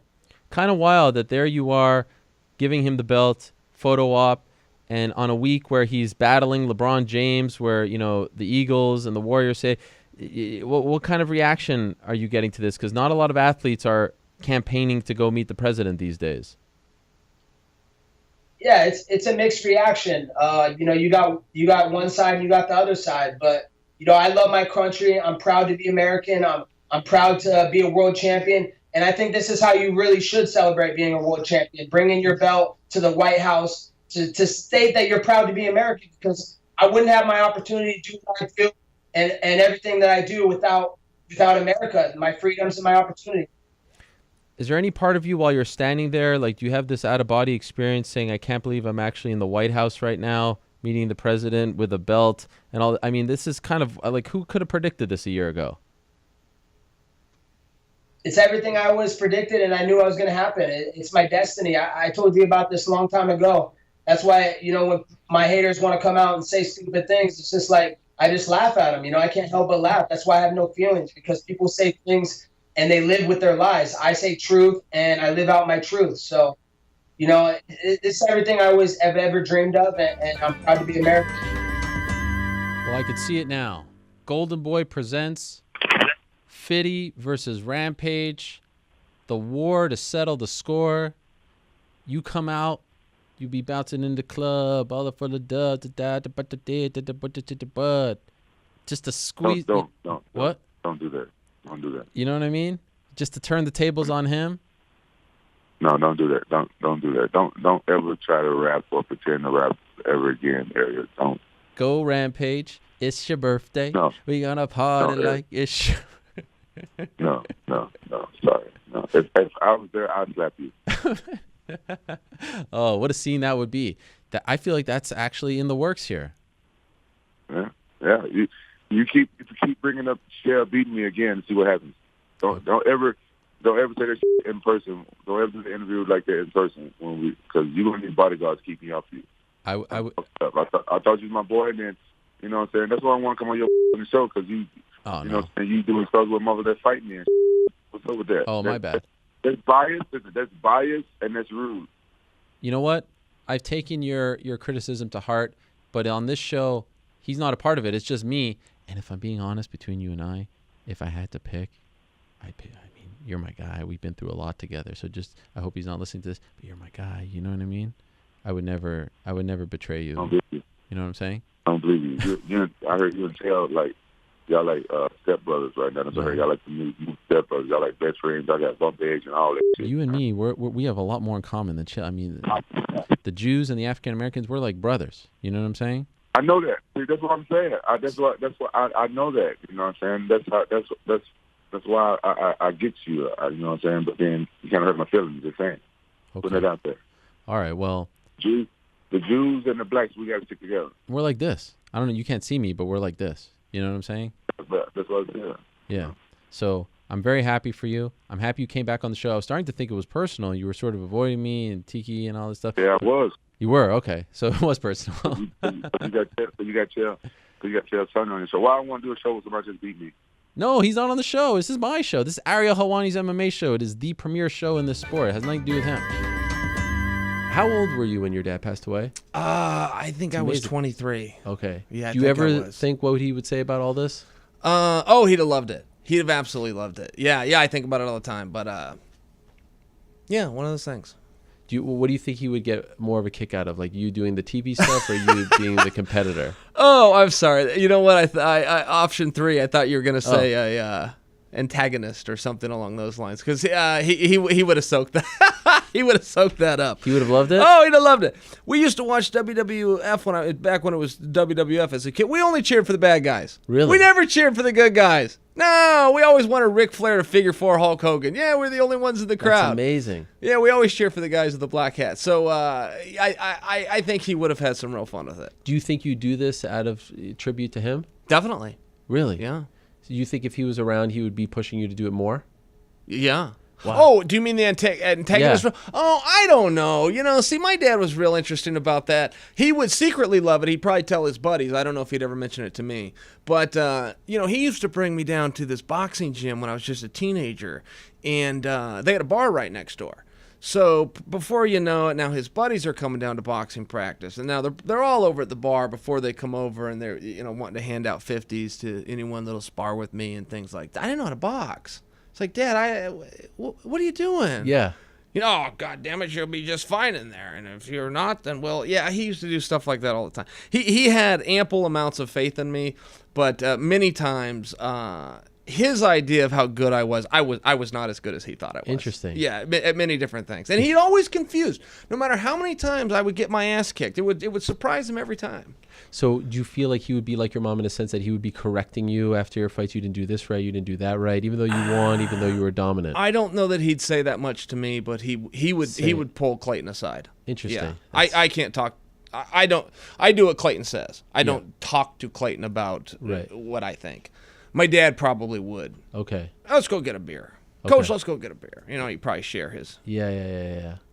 Did he ever? So did you have any pro fights while he was around? I had a few. He was very, very sick, and he drove 4 hours to watch me fight in Washington State, and it was a very good fight by my standards back then. Won it with kickboxing, punching and kicking, and the guy finally ducked out and went outside the ropes, and the ref waved it off, but it was all stand-up, which was just a skill set that I didn't really use a whole lot of, and that was a big thrill, but that was the last time he saw me. Really? Okay. Who'd you fight? Do you remember?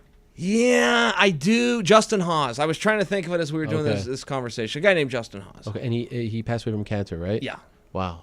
And it's just amazing what you've accomplished. So 23, you're now 41. 41. Wow. Mm-hmm. That was a long time ago. Seems like yesterday. Yeah. You still think about what he would say about all this? Oh yeah. You always think about that. Yeah. That's amazing. Yeah, it never goes away. And do you feel so? When I asked you, I just asked you like what. I mean, that's the bad part of having a good dad. Like when you ask me that, it's actually very hard for me. You know, I'm staying strong here, but that's the plight of having a good dad. I had a good dad. Yeah. So great dad. It you miss him. Yeah, I miss him. Your dad also has one of the greatest names of all time, Walter. Oh, yeah. That's my son's name. Oh, okay. It's a great Cute. name.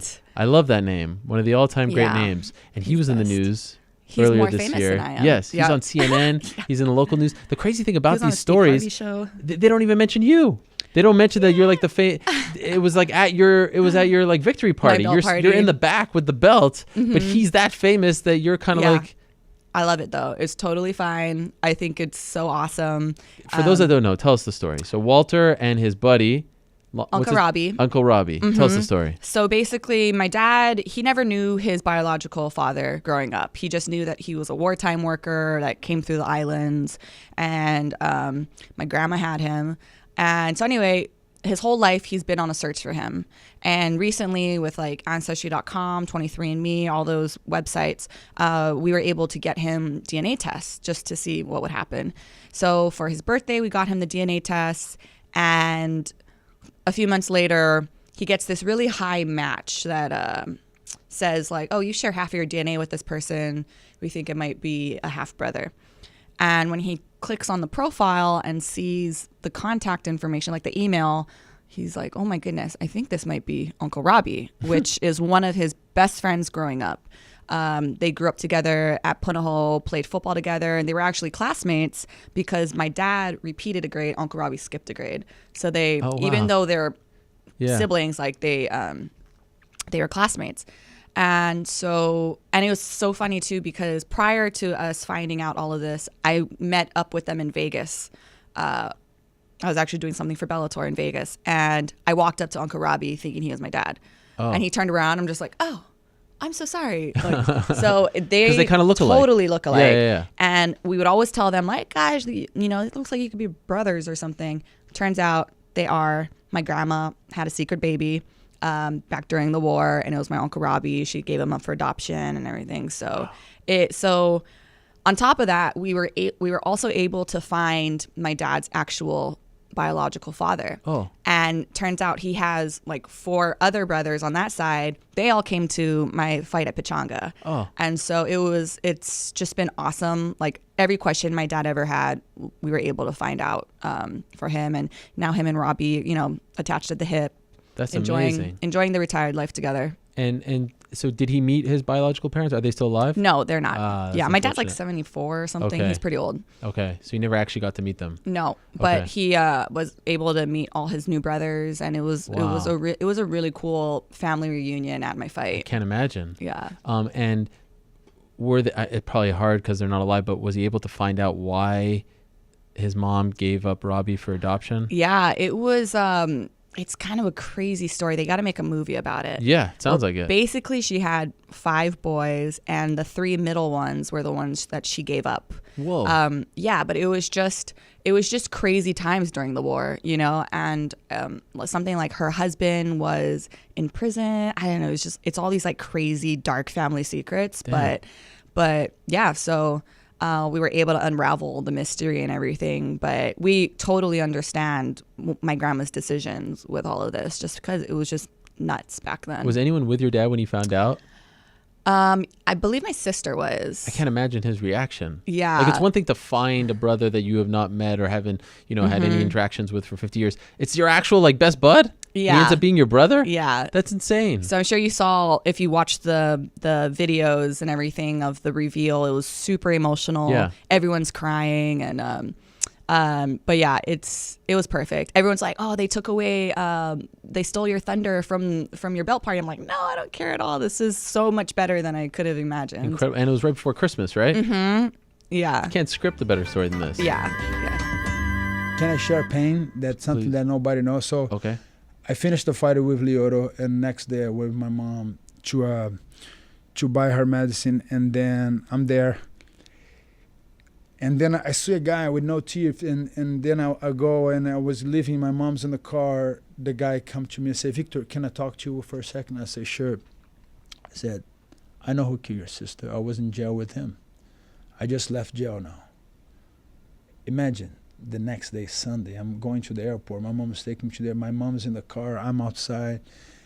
And then for a second I said, that's not the guy that you think it was. I know who he was. And he started walking away. And back then, I was feeling he started walking and walking. I said, Victor, I know him. And then he started living in, and then I had a chance. What do I do now? So life is hard, man. Life is hard. And then I was here 2 days ago. They sent me a picture of a girl that they thought was her, and wasn't her, but I think they found her. So missing people is something that I always want to help people that struggle. And I mean, what's the big struggle of society? It's when you lose your loving ones. Sure. I think that's the biggest struggle. Yeah. But even bigger is when you have to bury your own son. I think that's not human. Am I right? That's not human. A father can, if I had the chance, I would stop that. You cannot bury your kids. But worse than that is when the father and the mother don't know where their kids is. So that's a burying every day. So I experienced, I think, the highest pain. So I remember my mom came to me and said, son, you don't know what's losing your sister. And that thing struck my heart. And because I was watching my mom die, and I'm still watching them go away. So I said, my God, I don't know that. And then the next day I say, Mom, I want to talk to you. You don't know what is having a missing sister and see your mom die when you're alive.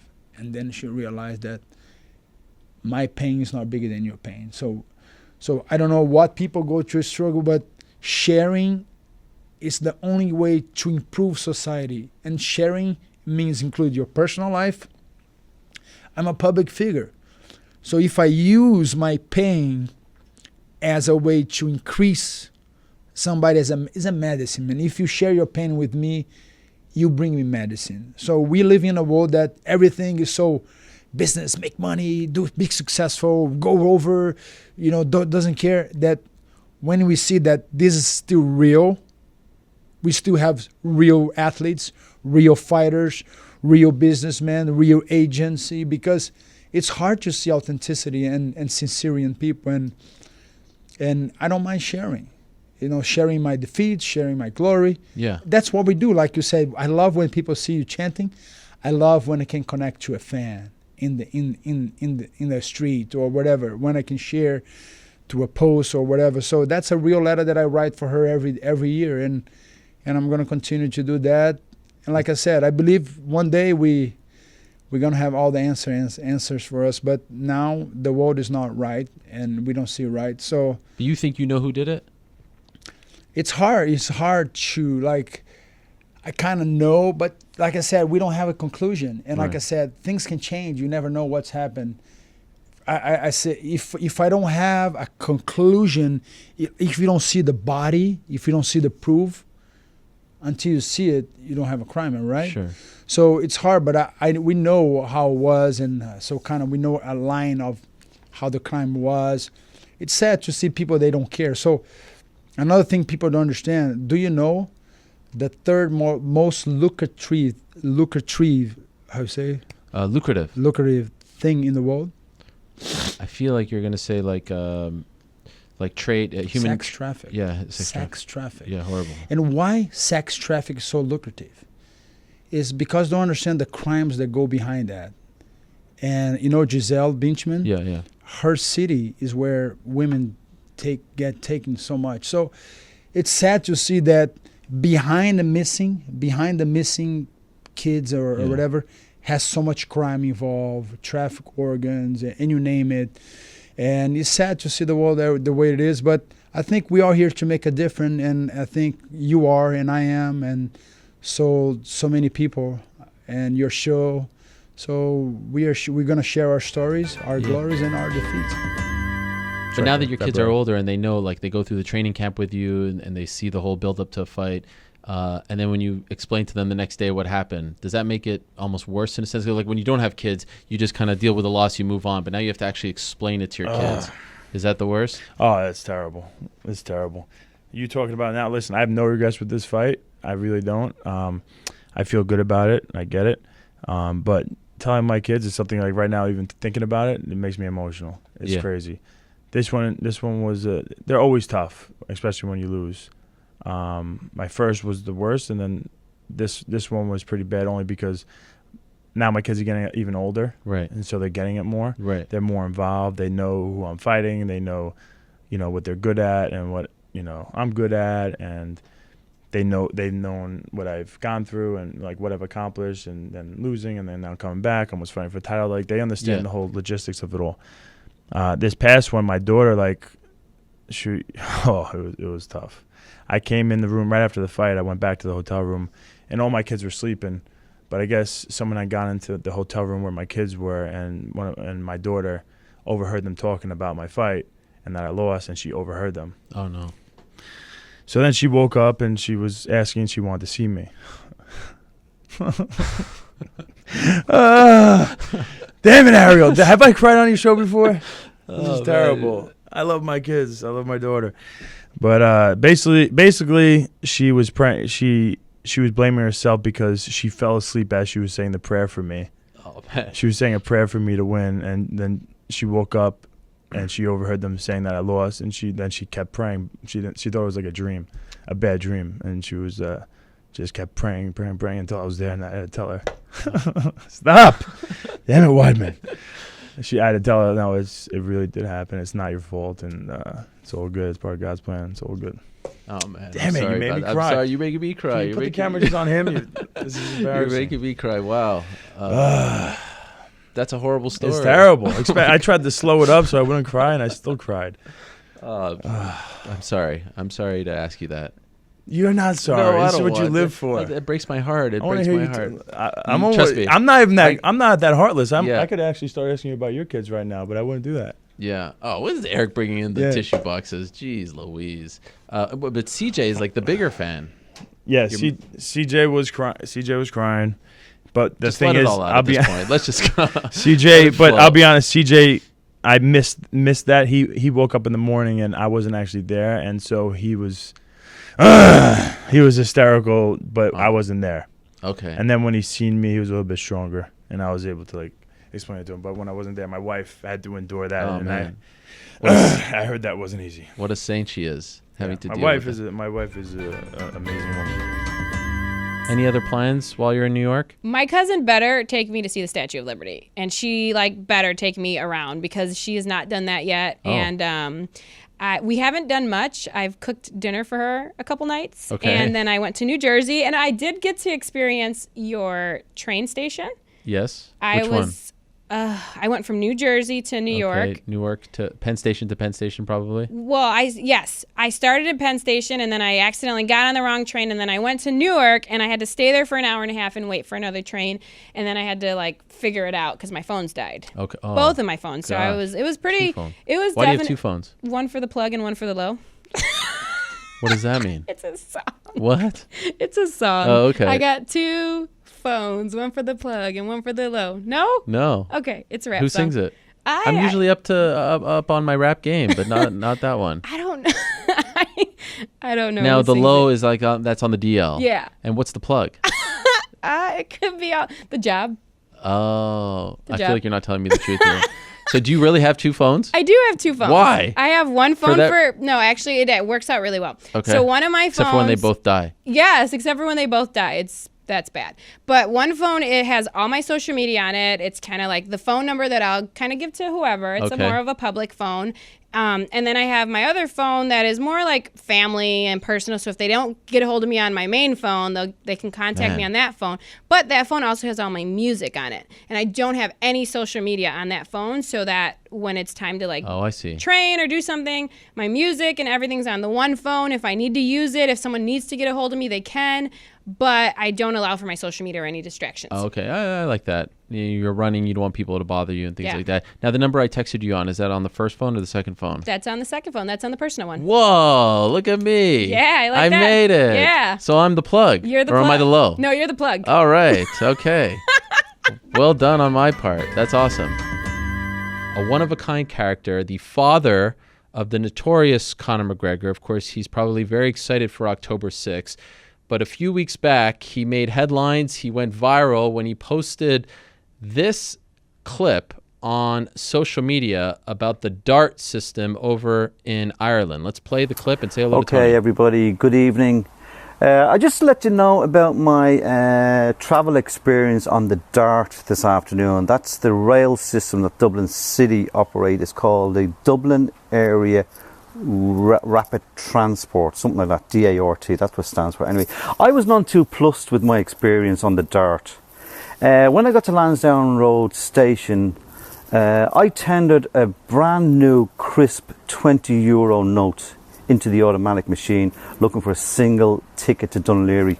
They had the bloody cheek to give me back, and I'm going to show you this coinage, €20, 17.30, and a miserable little one-way ticket.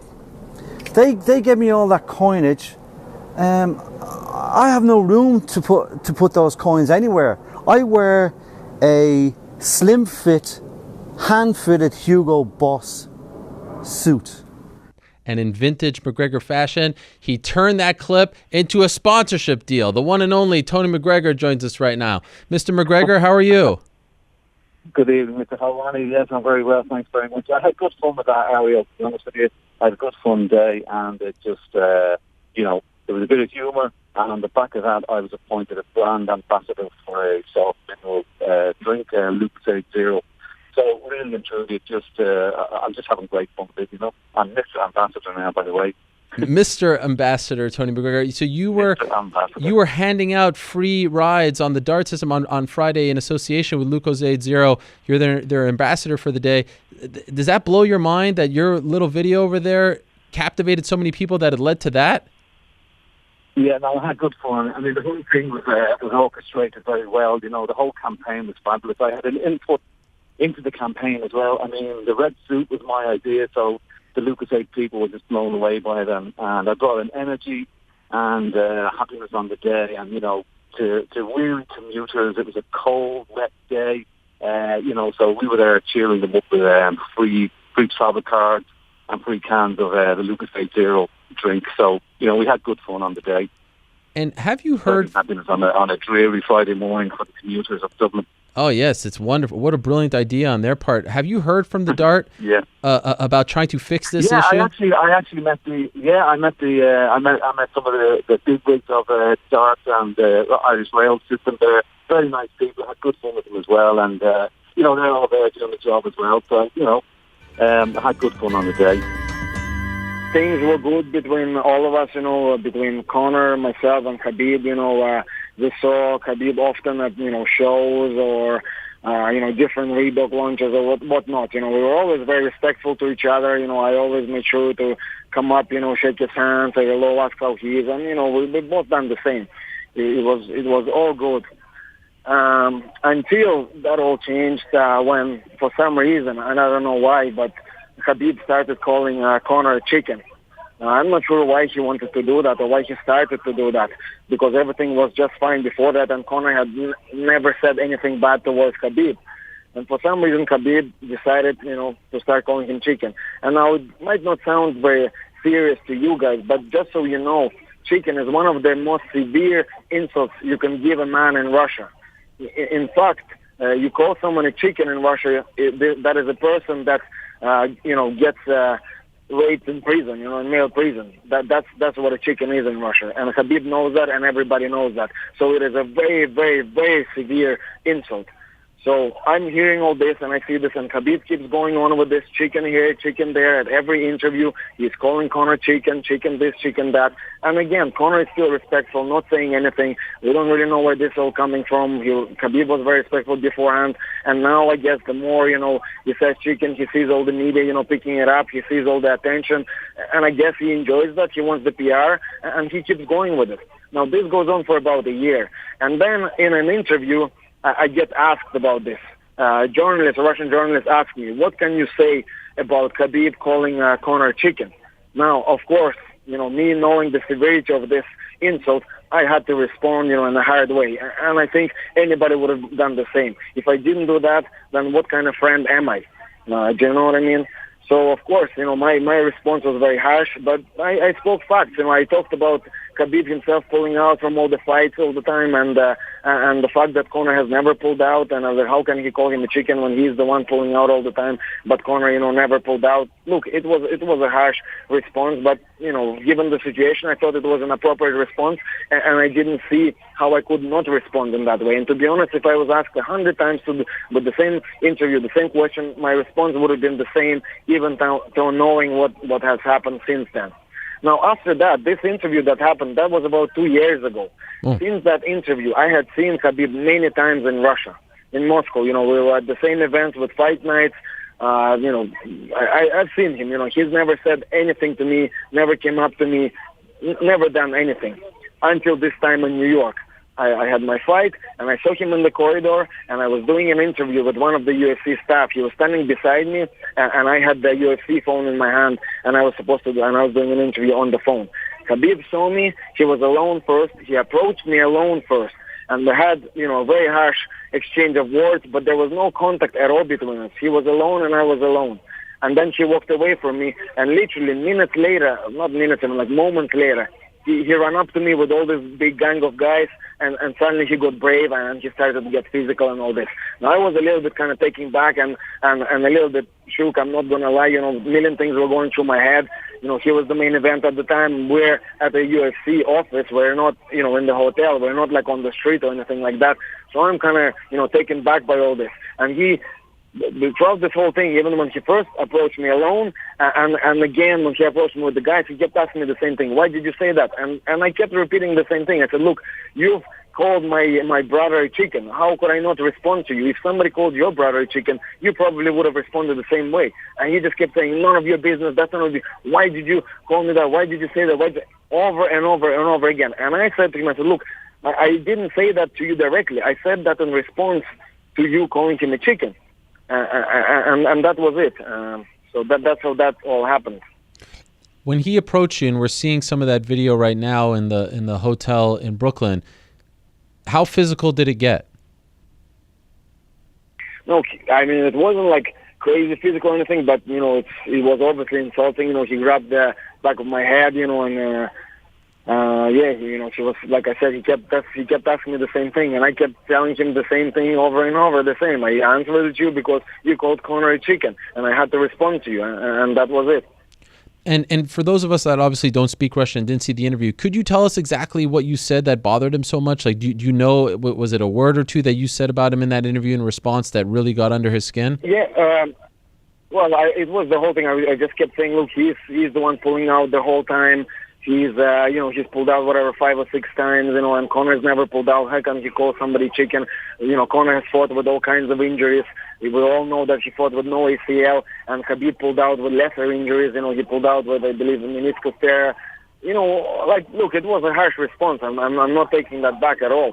But given the severity of the insults that he was given, like, I will repeat again what chicken means. You know, I told you already, yeah, about the people getting, that's when somebody's in male prison that gets raped, you know, they call them chicken. That's or rooster or whatever, you know, that's what they call them. So it was a very, very severe insult. It's one of the most severe insults you can give a man in Russia, probably. So, you know, of course, my response was very harsh as well. But once again, I'll repeat, he said he did absolutely nothing about that. For that interview was 2 years ago, and we had seen each other many times one-on-one in Moscow at Fight Nights events or whatnot. He never came up to me, never said anything, never done anything. And again, in New York, he first approached me alone, and he didn't touch me. Yes, we had harsh exchange of words, but there was no physicality. Then he walks away, and moments later he runs up with 15 guys, and now suddenly he's brave. To the best of your knowledge, it was around 15 guys. How many people were you with? I was just me, and then I had a friend with me who was from Chechnya, Islam. He was also there. When they first kind of run up, he was there, but then he ran towards me straight away, and he was there as well, just trying to calm them down and kind of, prevent the situation. Just, look, guys, we're all fighting. We all have fights. We have fight. I have fight. Let's just, calm down and just, everybody relax, and we can sort it afterwards if needs be. That sort of thing. Many people, right, Ariel, they come around me and they can't last around me and around this lifestyle, around this fight, around the true fight game and true fight preparation. If it wasn't for Artem giving me all of himself, I wouldn't be where I'm at. He was the one that was able to step inside that octagon with me and help me prepare for bouts. Even backstage, he was able to help me prepare for bouts. If it wasn't for him, I wouldn't have been able to reach the level that I needed to reach to get to this level that I'm at now. So Artem has done a lot for me over the years, and that's it. That was certainly a big turning point. And the fact is they're from the same place, and the fact that they're both there for fight week, and I had helped Artem for that current fight where he was supposed to fight Bruce Leroy, and he put in a lot for that camp. He was in phenomenal condition, and then when it all happened, and I knew what was going down in his hometown in Russia, it was a low move. And then the fact that the other guy, the Chechen guy that was there, it was just low. I felt so that was it. But there's many other things, and yourself, we'll just move on. Ariel. Fair enough. There's been a lot. Well, actually, all you telling me to move on. I'm all right where I'm at. Please, all he's telling me move on. You're right, because I do have a lot of stuff pending, but I also have a fight pending, and that's what I'm looking forward to most. But the man's a fake rat, Ariel. Simple as. You know yourself. You know the stuff. You know who he's managed by. You know the way they are. You know what type of people they are. Every single one of them. Every single one of them can get it. And this is never going to be over. This fight, it's not over on this fight. Trust me on that. Every one of them need to watch where they step. Watch what they say. Watch what they do. Watch where they sleep at night. And that's the truth of it. So that's my thoughts on the whole thing. And now we'll move on. Okay. Does this fight feel different for you, though, Khabib? 26 fights, you fought on some big stages, but can you acknowledge that this one is a little different, that it's actually personal? Yeah, I agree. This is a little bit more than defend my title, more than fight for the title. This is more than like fight in many even bigger show. This is a little bit personal for me, of course.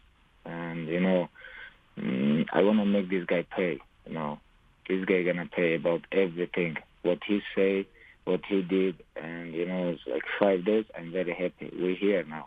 And we're very close.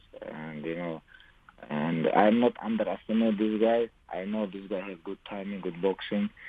And, it's like if you watch about his conditioning, about his wrestling, about his grappling, about his heart is very important, because when someone close with him, he tap all the time. Like when you go inside the MRI machine, they give you something.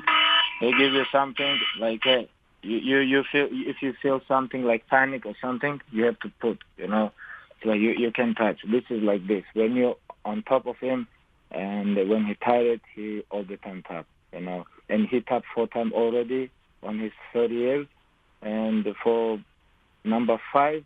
He can tap easily, and he have good whiskey, like he say. He have good money, like he say, and he think this is legacy. He think, it's like when cage close, I'm gonna be very close all the time and make this guy tap. First of all, make him tired, and after make him tap. This is my plan. All these guys is fake ass. Like this guy, he said, "Oh, can you go and got somebody for you? You nothing." Who? This guy, the guy was 13-4 record. He said, Khabib got the crew and come get with me. Oh, Artem. Like, bro, you got slapped. He got slapped. He didn't even do nothing. He didn't do nothing. You understand?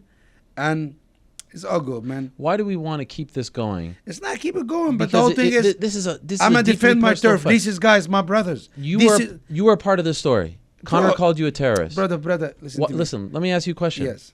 Why don't you defend yourself? Brother, I do. You know why I do? You know why I need to defend myself? Yeah. Because I guarantee you, this man will not say this in front of my eyes. I mean, he said it right in front of you in the press Bro, conference. with 100 security with cameras. Well. You understand? With cameras. Brother, listen to me. I'm going to tell you something. This guy all these guys, they say it's not over. This. These guys, they not about this life. This guy have too much. What is this life? They not about this gangster thug life. When you go to an Are arena, you? huh? Are you? Bro, I'm a father. But Right. I'm down for my friend. I'm down for my family. If I see you on the street, some going down, guarantee you I'll be there for you. This is who I am. This is who I grew up. But guarantee you, all this talk they did, they didn't back it up inside the cage. They didn't back it out outside the cage. You know what I'm saying? You got people calling somebody a Muslim rat, and they denied it. Of course they denied it. But guess what? He was saying it on Instagram and Twitter throughout the week. You understand? Dylan. Brother, I don't even... he's one mother... I see him. I promise you, I'm going to smack him. Why? Look, brother, this guy... Listen, Conor McGregor is the world champion. Yeah. You understand? He's the double champ. Yeah. You understand? You want an old bum. Never won a black belt jiu-jitsu tournament with a gi as a world champion. You understand? You living off this man's legacy. You know, and this is Conor's problem. He's an idiot. You know, everybody's sucking his blood, but it's on him. He shit on me a little bit in the lead up to the Khabib fight. Yeah. Saying, "Oh, you just beat a real estate agent," and that was like, dude, shut the up. He's like gotten gifted a lot of like this would be really like the guy that he's had, you know, he has done what he's supposed to be doing when he's getting, but he's been giving the best opponents his entire UFC career. He's been given the most money. He's been given everything. He got knee surgery. They freaking flew him out to LA. They put him in a hotel. He had GSP come visit him. He had every advantage to do everything. He's got all the money in the world.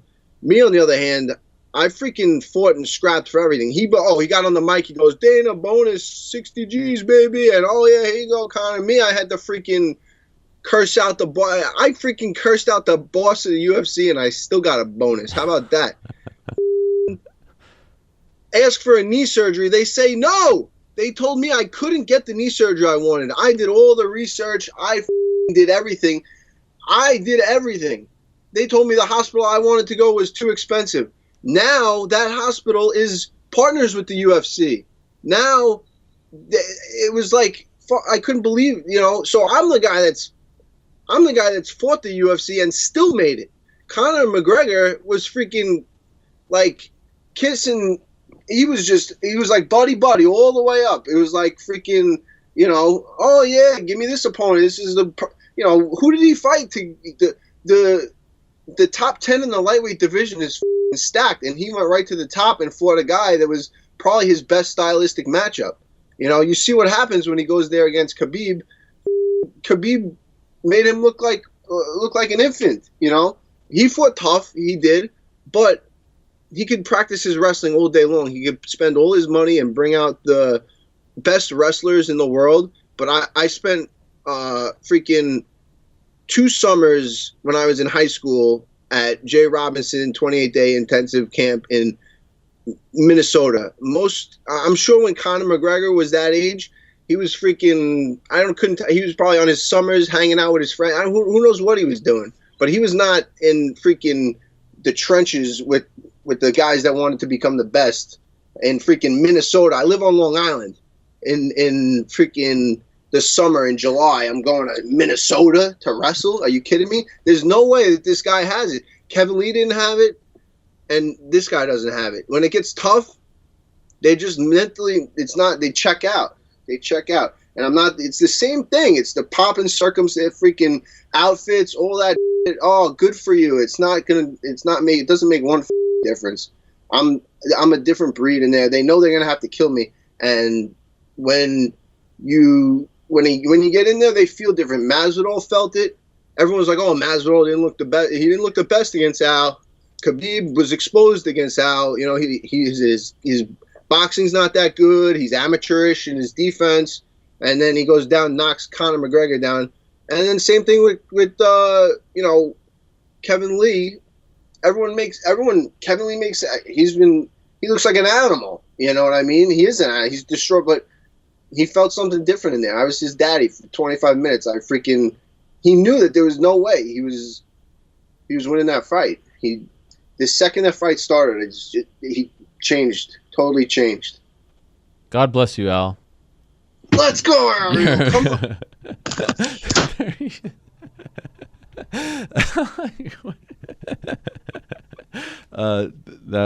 What more can you say? Ally Quinta, everyone. What a win. And where can I sign up for the Conor fight? I mean, did you see the way he laid that out? Where can I sign up for it? That was incredible.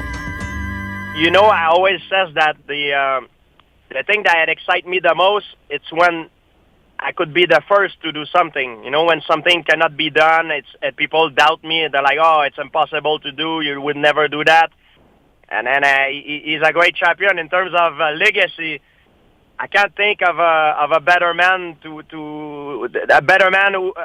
and a fighter right now who has a better legacy than Khabib in terms of popularity, also legacy, and if you look at through the real fighter, not only as who sells the most, but in terms of who's the real top pound for pound fighter. You know, I think he ranked right up there.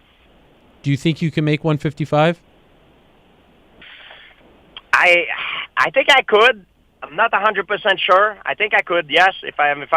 It's like a marathon training. Ariel. People are like, "Oh, did you try to cut down at 155?" I never did. Because it's useless. It's like a marathon. When you train a marathon, you don't make a marathon in training. You do a little bit less than a marathon. You run maybe 1/3 of it. That's the maximum you'll do. And the same thing. You never cut weight to try to cut weight. It's not an LT thing. It's very bad. It's obvious that this year is done as far as like the UFC booking fights. What are the chances you fight in 2019? It's a big chance. Sometime, Ariel, I'm not gonna lie. When times fly, sometimes I feel like I want to fight. I'm very excited to fight. And some other time when I see different things, I feel like I'm shit, man. I look at myself and I say, what do I have to gain? And then is it worth it? It's always going to be another one and another one. And of course, the competitor inside of me always wanted to fight, and I know I'm capable. It's not that I can't. I'm capable of fighting. I think I'm in my prime right now, but it's just that sometimes I'm thinking, I'm like, the motivation, it's not the same that it used to be. I don't have the motivation to go through the lineup again and to fight my way up to another title. I'm done with this. I've done it for so many years, and you know what I mean? You reach a point in your career that you want to do things different. And that's why this fight with Bisping was different, because it was a super fight. And for me, that's what I look for. It's more like super fight if I ever fight. I don't want to go back into another mix of have like 5 fights away from a big fight. I wouldn't mind to fight guys that are in terms of novelty fight, like big fights, that have great legacy. But not to go back as a contender and then defend it again and again and again. I'm not gonna lie. I'm not motivated for that anymore. I could lie and pretend I am, but I am not. Do you feel that love? Do you feel a difference now? I do. In the way the fans treat you and stuff? I honestly think, Ariel, that changed in Anaheim when I lost. I truly believe that changed in Anaheim when I lost, because I sat there and I was crying. I wish I would have made it back to the back like the first time, because I did cry the first time too. But this time I just couldn't make it back to the back. I was so sad. But then after he tested positive, people go, man, this dude was crying a month ago in the octagon. And how dare you not give him a fair shake, right? Like, this is crazy. Like, we applauded you. How could you not give this guy a fair shake? Look at how much it means to him. And for it to be tied in controversy again, it's like, how dare you? And when they said, how dare you, they thought, well, let's take a look at the guy that is putting so much into this that he can't control his emotions when he loses. Let's look at the guy that's been like this the whole time, right? It's been going up and then steady. Let's take a look at the guy that seems to represent what we think sports should represent. And I think when people did that, it became more okay to cheer for me. And I felt it in Boston and I felt it in July. But you're right, having the second belt, something completely outside of Jones is it's just tremendous. And if I can win these last 2 heavyweight fights, to retire as undefeated UFC heavyweight champion with 2 defenses, I mean, I talk about being one of the greatest fighters of all time or the greatest fighter of all time. When you say, well, this guy might be one of the best light heavyweights of all time, obviously he lost to Jones twice, so let's put him at number 2. But then I become an undefeated heavyweight champion, and then you got to go, well, we might need to start considering this guy one of the greatest heavyweights of all time when you look at his resume. How do you not have me in that conversation? It just doesn't make sense. And anyone that doesn't think that is just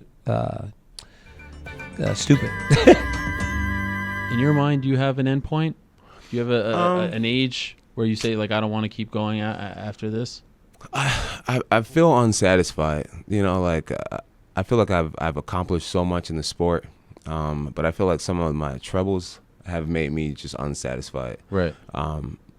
Unfortunately, people don't separate the two very well. So a lot of people do, but some people don't.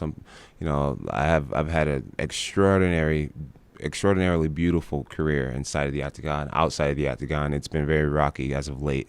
And because of the as of late part, I feel like I have more to prove. Okay. So I'm going to continue to go in there until I can get just a few solid, good years out of the way of no controversy and just kicking ass and only that. That's my goal. So in a way, has this almost extended your career? It has. It's safe to say it has. Yeah. My originally I was talking about being retired by age 30. Wow. And now I'm 31 and I feel like I have a lot to prove still. Does it ever, like, I don't know if you're the type to sit back and think about the past, but does it bum you out? Like, I could be so, like, that Demetrious Johnson streak, I would have smashed that, yeah, right? It could have been mine. Yeah. It could have been mine. Do you think about those things a lot? I do, but I try also not to count eggs that hasn't hatched. You know what I mean? It's like Dana White says, who knows how many titles John would have had if he hadn't been suspended, or how many more millions he would make.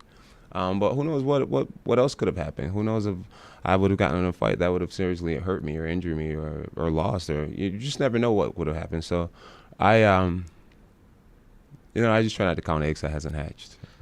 People always talk about the to me, what if. Right, of course. Especially since I came to this company, they love you here at ESPN. Oh, nice. Because of the way you fight, because of the style, the way you came into the sport, the youngest champion, and everything like that.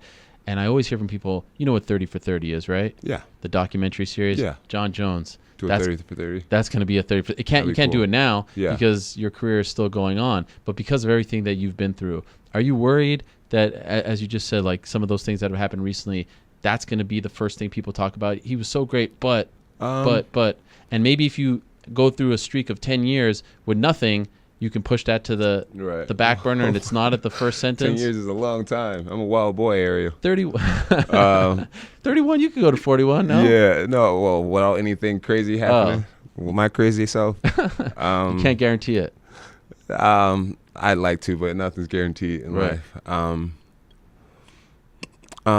What's your question exactly? I'm sorry. Well, I'm just curious if you're worried that this will be the first line of your story. Right. No, I'm not worried about it. I'm aware that it probably will for a long time. You're at peace with that? I'm at peace with that, yeah, because at the end of the day, when I signed up to get into the UFC, it was to be able to afford diapers and to make sure my family's good and to make sure that, my branch in my family tree is different than the roots that I'm from. and that's what I've been able to accomplish, and that's what I truly signed up for, man. And then along the way, I started wanting to be this guy for everybody else, and I've kind of gotten back to not really worrying about being something for everybody else and focusing on my own salvation, my own health, my own mental and spiritual well-being, and the well-being of my daughters and my fiance. That's what I've learned, that it's truly most important. And so I tend not to really worry about things that are out of my control. Just focus on winning fights, taking care of my management, taking care of my team, the things that I can control, and then all the rest is just, someone gonna love you, someone gonna hate you. You just gotta go with it. I recall being in Newark the night you beat Shogun, and I recall you holding court at that press conference and telling us about the story earlier in that morning, how you took down the mugger and all that. Yeah. And I recall talking to Dana White. They even used the clip in the promo for last year's Cormier fight, where he's like, now comes the serious part for John Jones, where all the leeches are going to come, and is he going to make the right decisions? If you could talk to that guy back in March of 2011 about what's to come, about certain decisions not to make, would you like to do so? And if so, what would you say to him? Yeah, I don't really know if I'd like to talk to that guy. I feel like things that happen in life are all necessary. A lot of things are necessary. Obviously, I've made mistakes, but mistakes teach you what you don't want to be, what you don't want to do, what you don't want to be a part of. I'm really proud of myself. I feel like I've made a lot of good decisions, and I've made a lot of good changes in my life. I don't know what I would say to younger John Jones. Honestly, I have a lot of things that's happened in my life that I regret, but they've shaped me into the guy that I am today, and I'm really proud of the person that I am today, man. My kids really look up to me a lot. They really admire me. I've provided for them. I've been a really great father, and my family's happy, and my actual close friends, like knowing someone's name and knowing people are completely different. My very close friends, I'm a great friend to them all, and I'm proud. I'm proud of myself. Could I ask what's your biggest regret? My biggest regret out of everything, is there one? If we were to talk about public things that general public would know about, it was hitting the pregnant woman in that hit and run car accident about 4 years ago now. Was. Even though it was 4 years ago, man, it is something. Everyone has a mother, everyone has a wife or sister, and that was one of the worst situations I've ever been a part of, man. I had no clue that was a pregnant woman. Yeah. I had no clue it was a woman. I just knew that I felt like it was a fender bender type of thing, and obviously it wasn't a fender bender, but I wasn't hurt. I felt fine, and I assumed that the person that I hit wasn't hurt as well. And hairline fracture in the woman's arm, and she was a pregnant woman. It was a terrible, terrible situation. Being a father of daughters, and being a fiance, and being a person who loves his mother dearly, harming a woman is terrible, and that's something that's probably one of the few things that I would totally take back if I could. It's interesting that you mentioned that one, because some stuff happened before, but I feel like that was the beginning of a string of things, right? Because that's when you got kind of my first situation. The belt was taken away after and all that. Mm-hmm. It's amazing. You think about that a lot still? No, I don't think about it at all. Not these days. It was like 4 years ago. Yeah. It was hairline fracture 4 years ago. Girl made almost $1 million off the situation. I'm sure her life's been changed forever. And I'm not making it okay, but I mean, to be real, I mean, the life goes on. The girl's life's gone on. The baby's healthy and it happened, man. Yeah. I'm sure a lot of people that's even listening right now has done some stupid shit that no one knows about and no one will ever know about. Right. I know that for a fact, so I try not to hold myself at court too often. This is called Song of the Soul. Okay. So the warrior, keep in mind, warriors are trying to actually they're trying to be this. But it's so fragile. It's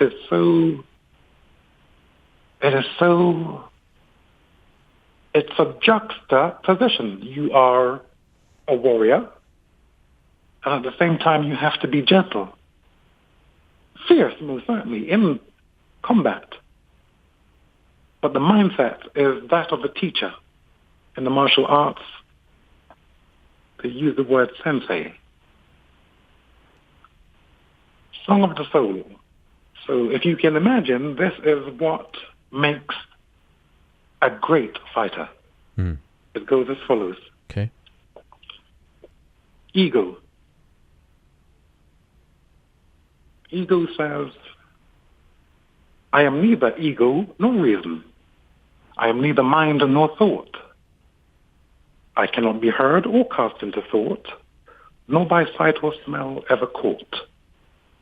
In light and wind I am not found, nor yet in earth and sky. Consciousness and joy incarnate, bliss of the blissful am I. I have no name, I have no life, I breathe no vital air. No elements have molded me, no bodily sheath is my lair. I have no speech, no hands, no feet, no means of evolution. Consciousness and joy am I, and bliss in disillusion. I cast aside hatred and passion, I conquer the delusion and greed. No touch of pride caressed me, so envy never did breed. Beyond all faith, past reach of wealth, past freedom, past desire, consciousness and joy am I, and bliss is my attire.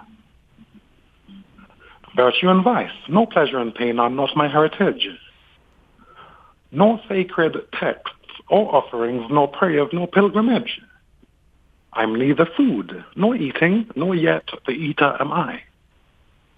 Consciousness and joy incarnate, bliss of the blissful am I. I have no misgivings of death. No chasms of race divides me. No parent ever called me child.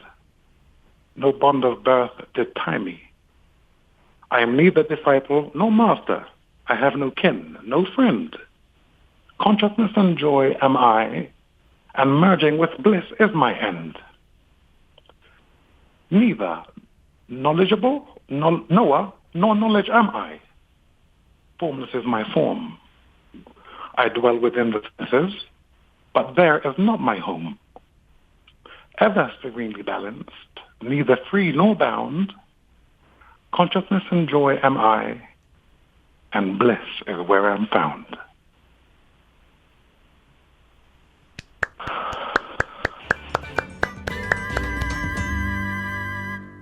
All right, so that does it for our best of show. Again, what a year it was. It has been so much fun bringing this show to the worldwide leader. A dream come true, literally. A dream come true for yours truly.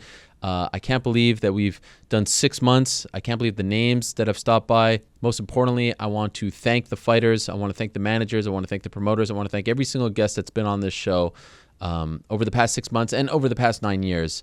I always feel like it is an absolute honor and privilege that you give us your time. You don't have to come on the show. You could do anything you want with your Monday afternoon, but you give us 20, 30 minutes of your time each and every week, and I truly, truly appreciate that. I always get emotional as I head back home after the show because the fighters, the managers, the coaches, the promoters, always so gracious, and that's why I truly love covering this sport. So in particular, over the past 6 months, as we've tried to build something new, it has really meant a lot to me, all the big names that have signed up to do the show. So again, thank you so much. I hope that we get to do it for many more years. I want to thank, of course, all the listeners, all the viewers who stuck by us, who continue to support the show, who send in positive feedback, who send in positive thoughts. It really means the world. And I was worried that people would have a hard time finding us or would just change their viewing and listening habits. That hasn't been the case. In fact, it has blown me away. So thank you so much to all of you. And trust me, big things are coming for this particular show in 2019. Speaking of which, I want to remind you one more time, in exactly 7 days, December 31st, New Year's Eve, 9 p.m. Eastern to 12 a.m. Eastern, we will have our live New Year's Eve show. We'll be looking back at 2018. We'll be giving back awards. We'll be giving out awards to fighters. We will be having some special guests stop by. We will be joined by some winners, as someone's calling me right here. It's going to be a great time, and it's going to be live on ESPN2, my friends. This is a big deal for our show. This is our show growing up. This is our show on the telly. We'll never turn our back on the internet, But this is a very big deal. I'm very excited. Thank you very much to ESPN for giving us that opportunity. Thank you very much to all the people in the back who've been working on the show for the past 6 months. The new team, it is the best team that we've ever had. And I look forward to making the show bigger and better in 2019. Jake, speaking of new team members, Jake, who is now a big shot at ESPN. When I first met him, he was just like, kind of down here. Now he's like all the way up here. It's unbelievable. Is the show to thank for his rise? I don't know. You be the judge. But for now, you can hit my music. It has been a great year. It really has. But there's one more show left. December 31st, live on ESPN2. I can't wait. I'm counting down the days. It was fun, though, to look back at the past 6 months because we've had so many big names on the program. And what a wild year it was in mixed martial arts. Every single week. I never worried, like, what are we going to talk about this week? Or who are we going to talk to? Have we run out of topics or guests? Every single week. Just one dizzying week after the next. So it has been a lot of fun.